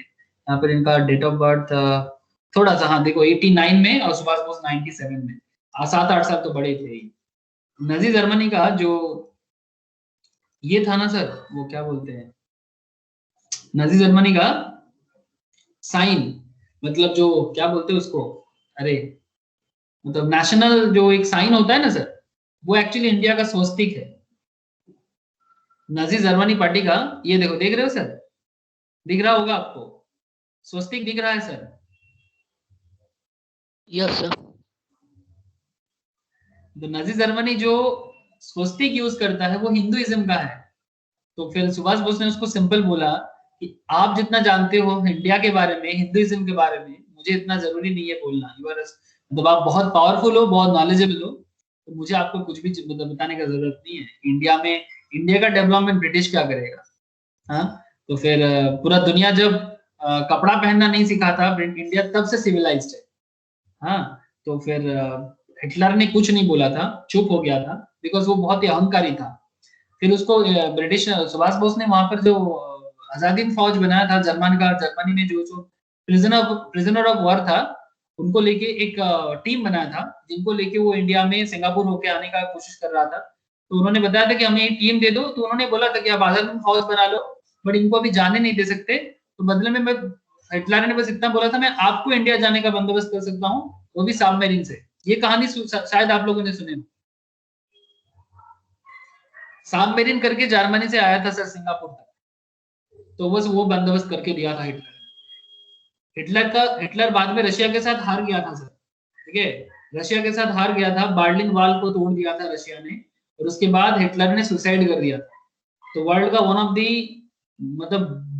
द मोस्ट भयंकर इंसान में से एक थे हिटलर, ठीक है। एक हिटलर थे उस टाइम का, और एक था सर विंस्टन चर्चिल जो ब्रिटिश प्राइम मिनिस्टर थे उस इस सेम टाइम पे।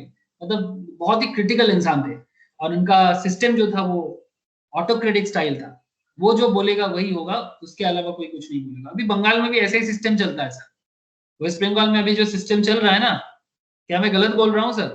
क्या ऑटोक्रेसी नहीं चल रहा है वेस्ट बंगाल में? आप लोगों को क्या लगता है, क्या मैं रॉन्ग बता रहा हूँ?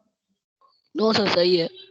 मुझे तो यही लगता है सर, मुझे ऐसा लगता है कि एक ही इंसान है जिन्हीं के बातों पे हर चीज चलता है, अच्छा बुरा का बात अलग है सर, वो लोगों का पॉइंट ऑफ व्यू है, मैं ऐसा बात नहीं करना चाहूंगा, but I just want to say कि अभी वेस्ट बंगाल में ऑटोक्रेसी चल रहा है, इसमें कोई दोहराई नहीं है।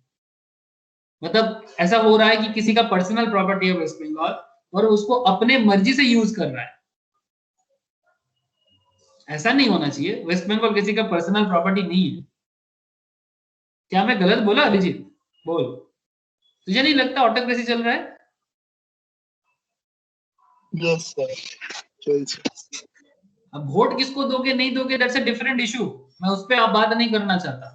वोट आपको जिसको बने दो, बट यहाँ पर करंट पॉइंट है, you just have to connect. हाँ, ऑटोक्रेसी चल रहा है, इस पे आप भी मानोगे सर कि यहाँ पर ऑटोक्रेसी चलता है। ऐसा लगता है कि एक ही इंसान है जिसके इशारे पे पूरा बंगाल चलता है, ऐसा नहीं होना चाहिए। लीडरशिप नहीं है ये मतलब भयंकर लीडरशिप है। ऑटोक्रेसी अच्छा हो सकता है, but very typical, they do not entertain any suggestion, किसी का कोई सजेशन नहीं लेगा, इनिशिएटिव फ्रॉम सबऑर्डिनेट्स नहीं, किसी का बात नहीं सुनेगा। Autocratic management has been successful as it provides strong motivation to the manager. हाँ, ये सक्सेसफुल हो सकता है अगर ये सही तरह से मोटिवेट कर पाए तो। It permits quick decision making as only one person decides for the whole group and keeps each decisions to himself. But मुझे ऐसा लगता है कि ये इंडिया वेस्ट बंगाल में जो ऑटोक्रेसी चल रहा है वो प्रॉपर मैनेजमेंट में नहीं है, इसलिए बहुत सारे लोग पार्टी छोड़ के जा रहे हैं। क्या आप लोग देख पा रहे हो सर? अगर प्रॉपर लीडरशिप होता तो क्या पार्टी छोड़ के जाता? सवाल है। मैंने आज तक, मेरा 30 इयर्स का एज हो गया सर, लास्ट 12 साल से मैं वोट देने के लिए लायक बना हूं। मैंने 4-5 बार अलग अलग वोट दिया, पंचायत इलेक्शन, लोकसभा इलेक्शन, विधानसभा इलेक्शन, 3-4 बार वोट दिया मैंने, बट कभी भी किसी भी पार्टी से वोट से पहले इतना सारा लोगों को निकलते हुए नहीं देखा। मतलब कुछ तो गड़बड़ है। मैं पॉलिटिक्स में नहीं जाना चाहता, लीडरशिप स्टाइल में बात कर रहा हूँ। क्या आप कनेक्ट कर पा रहे हो sir? I am talking about the leadership system. Autocracy में, मैनेजमेंट में कहीं ना कहीं गड़बड़ है। What do you think? क्या लगता है आप लोगों को? बता सकते हो सर? यहाँ पर कोई, हम लोग तो पढ़ाई कर रहे हैं, किसी का कोई ये नहीं पूछना चाहते, ओपिनियन नहीं पूछना चाहते। कि मैं आपको पूछ रहा हूँ कि अगर ऑटोक्रेटिक मैनेजमेंट इतना स्ट्रांग होता तो क्या पार्टी छोड़ के इतना सारा लोग निकलता? क्या लगता है? नो सर, नहीं आता। मतलब कहीं ना कहीं तो लीडरशिप में दिक्कत है, तभी तो इतना सारा लोग एक साथ, एक नहीं, दो नहीं, 5 नहीं, 10-10 लोग निकल रहा है, वो भी हाई पोजीशन पे जो लोग थे। कुछ तो गड़बड़ है। मतलब मुझे ऐसा लगता है इतना खराब हालत नहीं होना चाहिए लीडरशिप का। आज अगर अचानक से इंडियन टीम में सबको ही बोल दे कि मैं विराट कोहली की लीडरशिप में खेलना नहीं चाहता, ठीक है, इसका मतलब क्या है? कि विराट कोहली अच्छे लीडर नहीं है? हेलो, आप लोग समझ पा रहे हो कि नहीं पा रहे हो? बात कुछ ऐसा ही हो रहा है ना? अरे आप लोग कनेक्ट कर पा रहे कि नहीं कर पा रहे sir? Yes sir. I think Arijit को शायद पसंद नहीं आ रहा है, सौमनिता पसंद नहीं आ रहा है क्या एग्जांपल्स? वो क्या है ना, दीदी का भक्त भी बहुत है না স্যার ঠিক আছে, না স্যার ভালো লাগছে। मतलब मैं भी बहुत बड़ा भक्त था एक टाइम पे। ममता दीदी को वोट दिया था सर, मेरा पहला वोट मैं उन्हीं को दिया। पहला दिया, दूसरा दिया, तीसरा बार भी मैंने वोट दिया था। दूसरा बार तो दिया था, दूसरा बार भी दिया था, बट कहीं ना कहीं मुझे ऐसा लगता है कि नहीं, सही नहीं किया था। Okay, it permits quick decisions making as only one person decides for the whole group and keeps each decisions to himself until he feels it is needed to be shared with the rest of the group. मतलब जब तक उनको जो कुछ भी नहीं लगता वो किसी को कुछ नहीं बोलता। High degree of dependency on the leader, मतलब लीडर पे बहुत ज्यादा डिपेंड होना पड़ता है।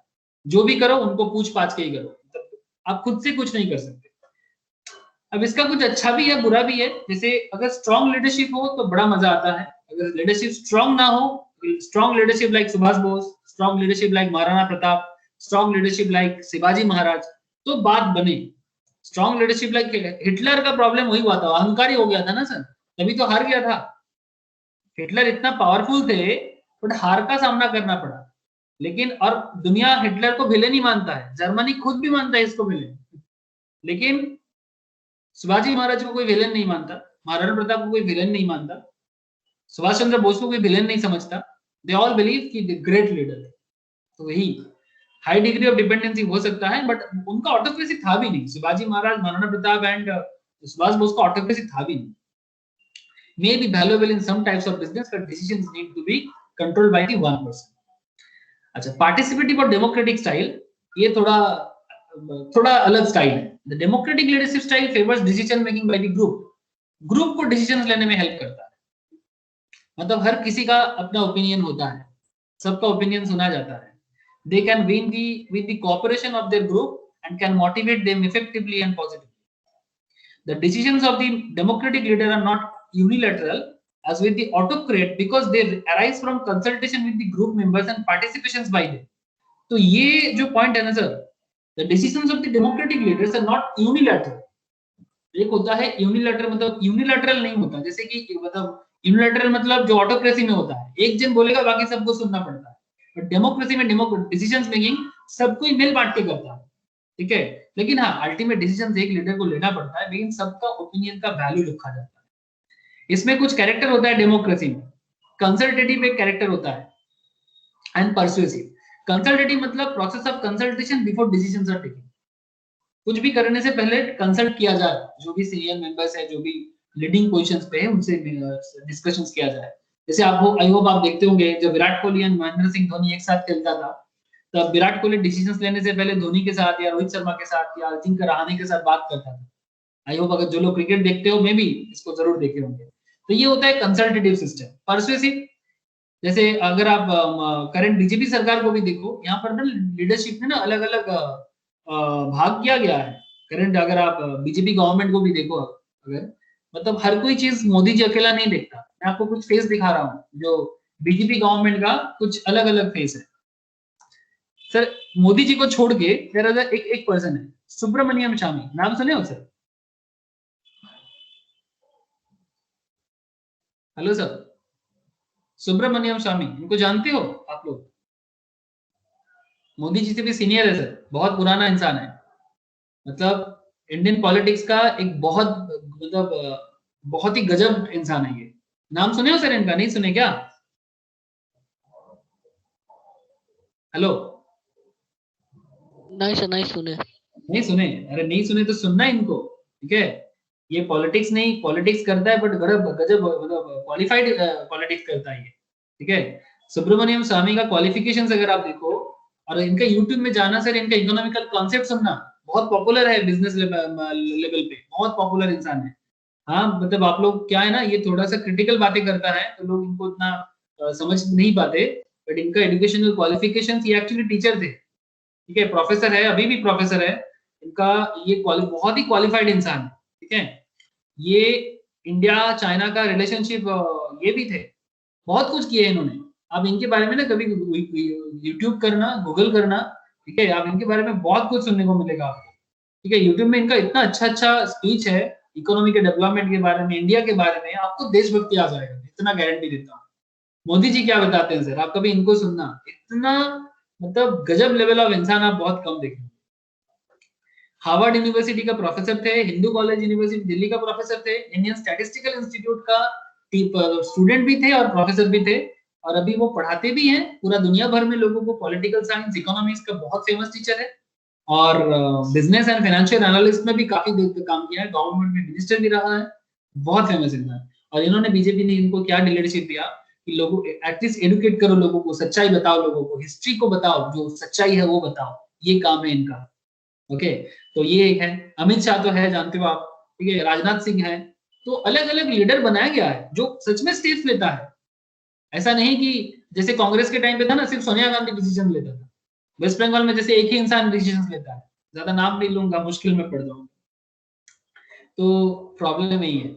आई होप यू अंडरस्टैंड कि consultative and persuasive leader taken decisions and seeks to persuade others that the decision is correct or not. Okay, तो सबके साथ मेल बांट के जो करने का सिस्टम है, that is called democracy. Okay, leadership को भी एक अलग लेवल पे डिस्ट्रीब्यूट कर देना चाहिए. ओके, तो जानो सर इंडियन इकोनॉमी को जानो. अगर सुब्रमण्यम स्वामी को सुनोगे तो इंडियन इकोनॉमी के बारे में गजब कुछ सुनोगे. प्लीज सुनना, आज ही सुनना अगर हो सके तो. मैं आपको गारंटी देता हूँ कि आपका इंडिया के प्रति परसेप्शन चेंज हो जाएगा. जस्ट लिखना यूट्यूब में जाके सुब्रमण्यम स्वामी का, मैं आपको शेयर करूंगा, अगर आप लोगों को नहीं मिला तो मिल जाएगा. इंडियन इकोनॉमिकल डेवलपमेंट में सुब्रमण्यम स्वामी का थॉट प्रोसेस. और कोई आम इंसान नहीं है, इनके बारे में इनको बहुत बड़े बड़े स्टेज में इनको बुलाया जाते हैं। मोदी जी से भी सीनियर है, 81 ईयर्स एज है, मोदी इनसे काफी छोटे हैं, ठीक है। इनका नॉलेज वगैरह बहुत हाई फाई है। सुनना सर, ऐसे लोगों को सुनना। लेसेज फेयर और फ्री रेंज स्टाइल, ये क्या होता है? ये फ्री रेंज थोड़ा गजब है। आजकल ये बिग बिग फॉरेन कंपनीज जो है, आजकल का जो मॉडर्न फॉरेन कंपनीज है वो लगाते हैं।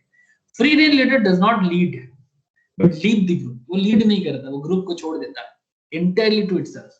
Such a leader allows maximum freedom, बहुत freedom मिलता है to subordinates, that is they are given a free hand in deciding their own policies and methods, ताकि ऑर्गेनाइजेशंस पे वो अपना दिमाग चलाए, अपना ही इनोवेशंस ला पाए।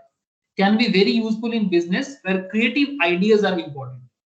जहां क्रिएटिव आइडिया जरूरी है वहां पर फ्री रेन और लेसेज फेयर ये स्टाइल बहुत काम का है। जैसे कि Google, Microsoft can be highly motivational as people have control over their working life. बहुत मोटिवेशनल है क्योंकि अपना डिसीजंस खुद ले सकते हैं। Can make coordinations and decision making time consuming and lacking in overall directions, ठीक है। तो ये इनका एक अपना ही पैटर्न है लेसेज फेयर। मैं आपको कुछ एग्जांपल जरूर ले सकता हूं, जैसे कि गूगल में सुंदर पिचाई जो करते हैं।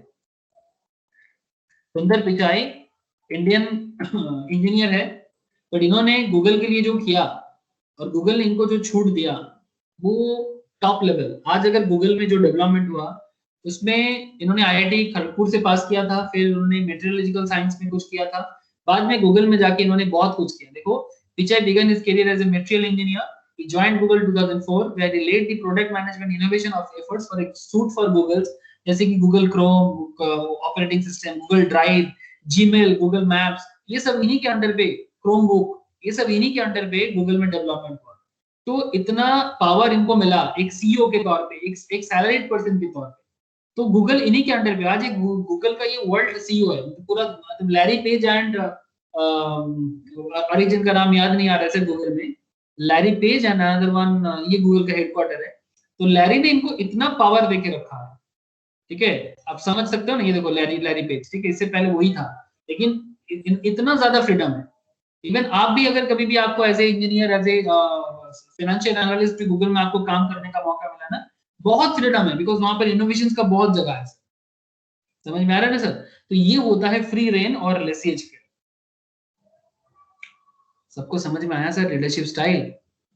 नेक्स्ट दिन हम लोग कुछ और पॉइंट्स है लीडरशिप के बारे में, ठीक है, ये हम लोग डिस्कस करेंगे। एमसीक्यू अगर थ्योरी वगैरह है, बड़ा इंटरेस्टिंग कुछ थ्योरी है, बड़ा इंपॉर्टेंट भी है। I will discuss in our next class, but I hope आपको लीडरशिप मजा आया हो और बड़ा समझ में भी आया हो।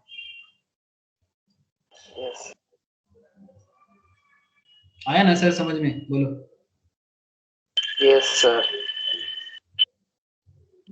স্যার একটা কোশ্চেন ছিল স্যার। हाँ बोलो सर, बोलो। স্যার বলছিলাম যে ওখানে দেখাচ্ছিল নেতাজির বার্থডে আর ডেট আছে 18 আগস্ট 1947 এ, তো ওটা কি জাস্টিফাইড? মানে ওই नहीं, ডেটে কি মরেছিল? एक्चुअली ये इंडियन गवर्नमेंट ने जबरदस्ती ये डेट को लिख दिया। इसका एक अलग कहानी है। इंडियन गवर्नमेंट ने इसको जबरदस्ती लिख दिया। एक्चुअली इसका कोई प्रूफ नहीं है। ये जो नेताजी का डेट ऑफ बर्थ, जो डेथ का जो डेट यहाँ पर दिखा रहा है, ये कोई प्रूफ नहीं है इसका, ये टोटली रॉन्ग है। लेकिन ये गवर्नमेंट ने, इंडियन गवर्नमेंट ने जबरदस्ती इसको पुट कराया उस टाइम पे। एक्चुअली कांग्रेस, नेहरू सरकार इसके अगेंस्ट में था सर। नेहरू चाहता नहीं था कि, सिंपल सा सवाल है सर, कौन पॉपुलर ज्यादा, सुभाष बोस या नेहरू? क्या लगता है? जो गांधी को हरा सकता है ऑब्वियसली सुभाष बोस, गांधी से भी ज्यादा पॉपुलर थे। लेकिन इनका जो सोच था वो, मतलब वो ब्रिटिश को खदेड़ना चाहता था और सजा देके बहुत लूटा था ना। तो प्रॉब्लम यही है कि जब एक्चुअली ये सुभाष बोस का अपना ही खुद का, इसके ऊपर आप लोग अनुज धर को सुनना, मेरे से ज्यादा अच्छा बोलेगा, जिन्होंने सुभाष बोस के लिए कमेटी गठन किया। सुभाष बोस के रिगार्डिंग बहुत सारा कमीशन है जो काम कर रहा है सर। अनुज धर फेमस पर्सन, मतलब जिनके ऊपर एक गुमनामी बाबा मूवी जो बना सर, बंगाली में बना है। गुमनामी बाबा का जो केस है उनके ऊपर उन्होंने स्टडी किया और उन्होंने एक प्रूफ किया कि गुमनामी बाबा ही नेताजी है। बट उसमें काफी अभी भी पूरा का पूरा बात खुला नहीं है। बट अनुज धर को सुनना, आपको बहुत सारा डिटेल्स मिलेगा। अनुज धर रेगुलर आते हैं, उनका चैनल भी है यूट्यूब में, अनुज धर, उनका किताब भी है मार्केट में, बट ठीक है वो अलग बात। बट मैं जितना जानता हूँ कि ये सुभाष बोस ने क्या किया था, ब्रिटिश के अगेंस्ट में वो एक्चुअली लड़ने के लिए एक्चुअली क्या हुआ था ना, डेट को देखो थोड़ा सा, बहुत सारा हिस्ट्री है यहाँ पर। 19 आप लोग जानते हो जापान में हिरोशिमा नागासाकी में बोमा गिरा था, यस सर। वो कब हुआ था? 1944 1945 में। तो एक्चुअली इंडिया ना अपने Indian national army Subhash Bose की लीडरशिप में ऑलरेडी अंडमान में अंडमान में और नागालैंड में, मणिपुर नागालैंड कोहिमा वगैरह में ना पूरा कैप्चर कर लिया था। लेकिन उसी टाइम पे 1944 में आप देख सकते हो यहाँ पर जो बोल रहे हैं ना, जिसका डेथ का टाइम देखना ध्यान से, कहाँ दिखा रहा है? ये देखो, जस्ट 18 अगस्त 1945। स्क्रीन शेयर हो नहीं सर। ओ सॉरी, एक मिनट, चलो सवाल है तो सवाल का जवाब भी दिया जाए।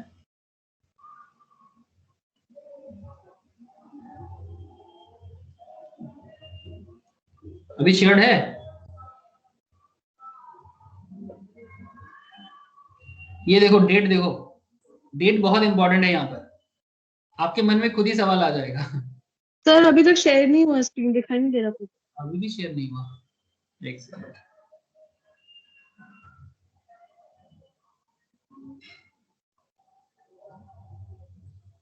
Now yes sir. Yes sir. हुआ ना? ओके, देखो कहाँ गया इनका डेथ का डेट, 18 अगस्त 1945 ही ना? आप लोग हिरोशिमा नागासाकी का डेट फाइंड करो।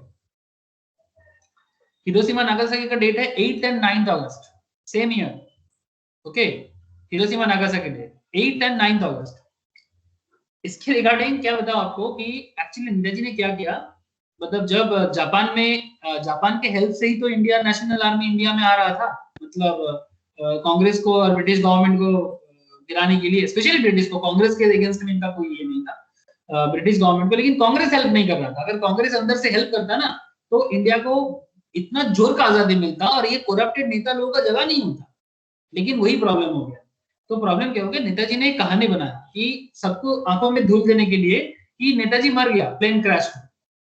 ये प्रूव हुआ कि सर पूरा मतलब आईएनए का रिकॉर्ड है, मतलब इसका रिकॉर्ड है, intelligence bureau of Russia, intelligence bureau of Japan, intelligence bureau of America, कहीं पर भी सेकेंड वर्ल्ड वॉर के टाइम था, कहीं पर भी ये डेटा नहीं मिला कि 18 अगस्त में ताइहुकू, जहां जिस जगह का नाम यहाँ पर दिख रहा होगा, ठीक है, ताइहुकू, जापानीज ताइवान जो आज के डेट में ताइवान है, ठीक है, उस टाइम पे ताइवान था, मतलब जो भी चाइना एक अलग ही कंट्री है, ताइहुकू में कोई प्लेन क्रैश का कहानी नहीं है, तो मतलब कोई डेटा नहीं है हिस्ट्री के लिए। और एक प्लेन क्रैश का स्टोरी तो रह जाएगा ना सर, क्योंकि कितना सारा भयंकर कहानी होगा, कोई घटना नहीं है ऐसा। तो ये सुभाष बोस ने जानबूझ के, ताकि एक कहानी लोगों के अंदर जाए कि सुभाष बोस जिंदा नहीं है, तो ब्रिटिश थोड़ा आराम से रहेगा, और उसी का फायदा लेने के लिए एक स्ट्रेटेजी था उनका। और जापान का एक पेपर ने मैंने उसको छाप दिया कि सुभाष बोस नो मोर, और वो डॉक्यूमेंट्स इंडियन गवर्नमेंट के पास पहुंचा, और उसी डेट को इसलिए इंडियन गवर्नमेंट इसका और कोई छानबीन नहीं किया और डायरेक्टली बता दिया कि सुभाष बोस 18 अगस्त 1945 में मर गया। लेकिन एक्चुअली क्या हुआ, उसके बाद सुभाष बोस रशिया चला गया था। सुभाष बोस रशिया चला गया था और रशिया के जाके वो कुछ दिन छुपा था, बिकॉज जापान हेल्प नहीं कर पा रहा है, बिकॉज जापान में इतना जोर का बोमा गिराया, तो फिर जापान कैसे हेल्प करेगा। फिर जापान थोड़ा बहुत अपने आप को हटा लिया, क्योंकि हटाना पड़ेगा, क्योंकि उसके ऊपर बोमा गिरा है, वो क्या करेगा। तो सुभाष बोस अगेंस्ट आजाद फौज को फिर से इकट्ठा करने के लिए सोच रहा था।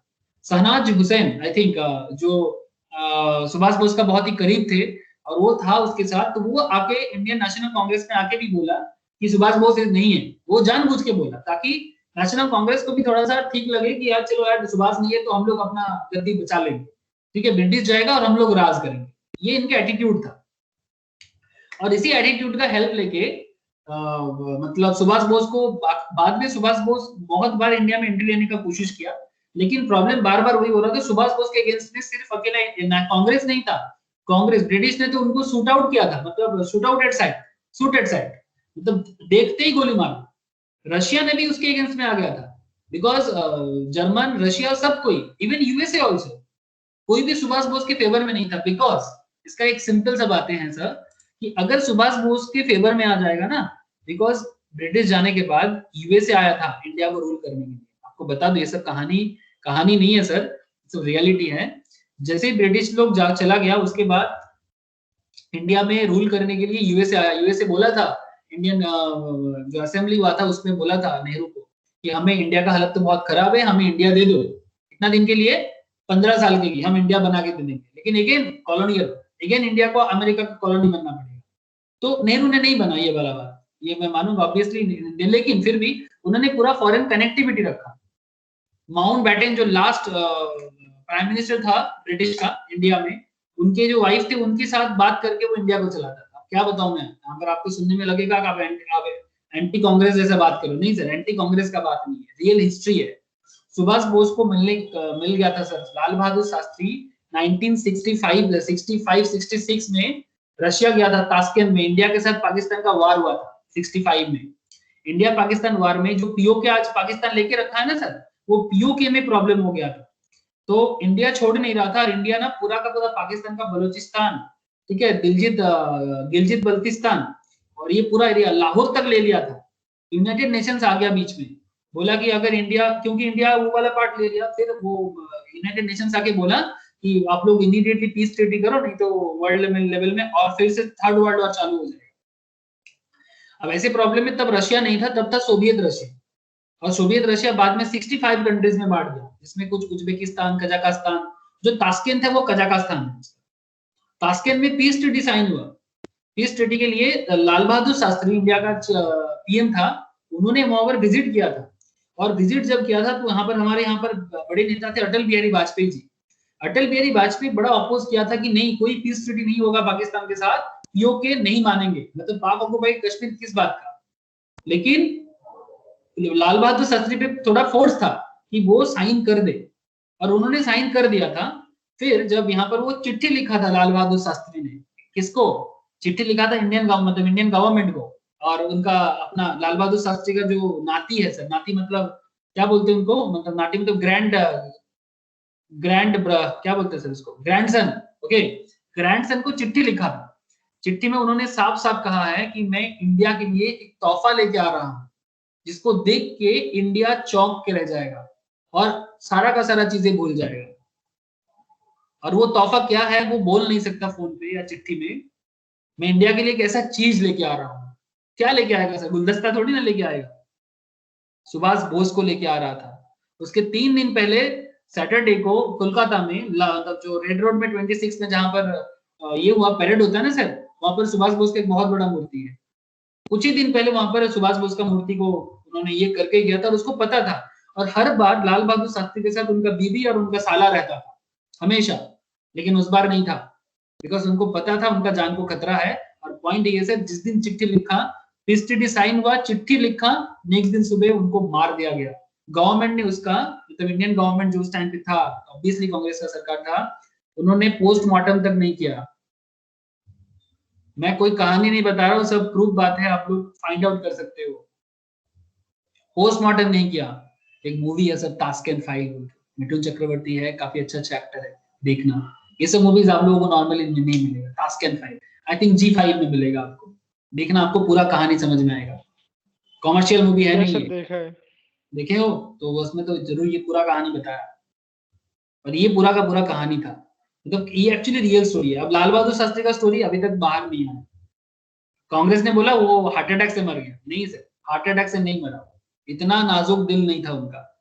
वो भी पीस ट्रीटी साइन करके हार्ट अटैक आ जाएगा। उनको भी मार दिया गया क्योंकि उनके पास नेताजी वाला स्टोरी था, और वो नेताजी को एक्चुअली लेके ही आ रहा था रशिया से।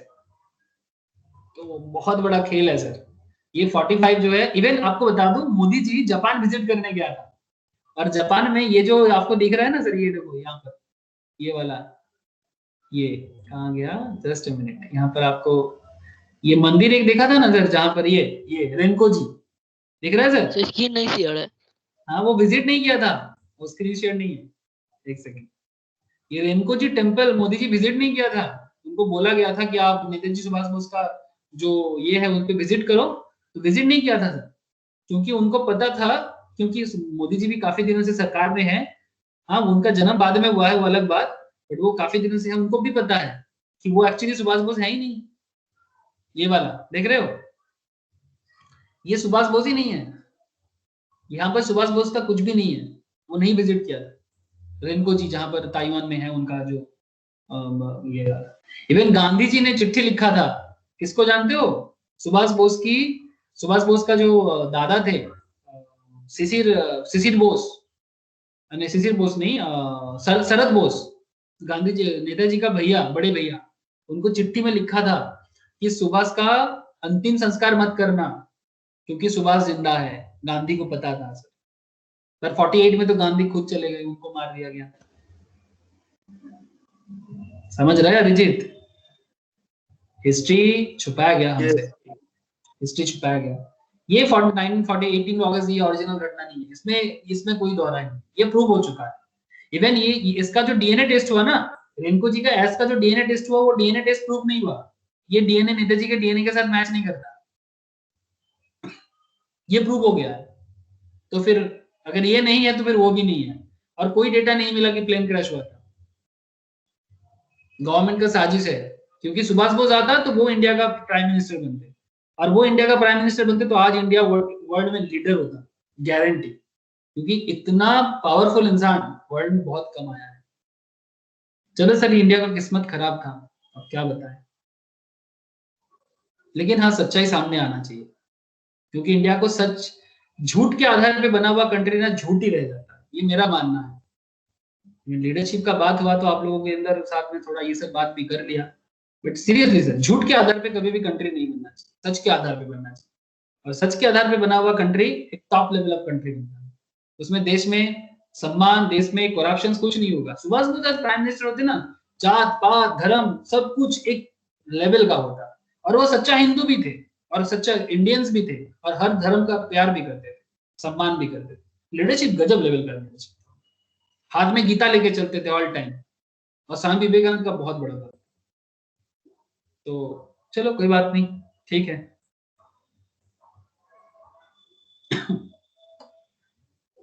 इतना ही सर, बाकी क्वेश्चंस प्रैक्टिस करो, ठीक है? फिर नेक्स्ट क्लास में मिलते हैं, कल सुबह वाला क्लास। ओके, चलो bye bye bye sir. Bye bye.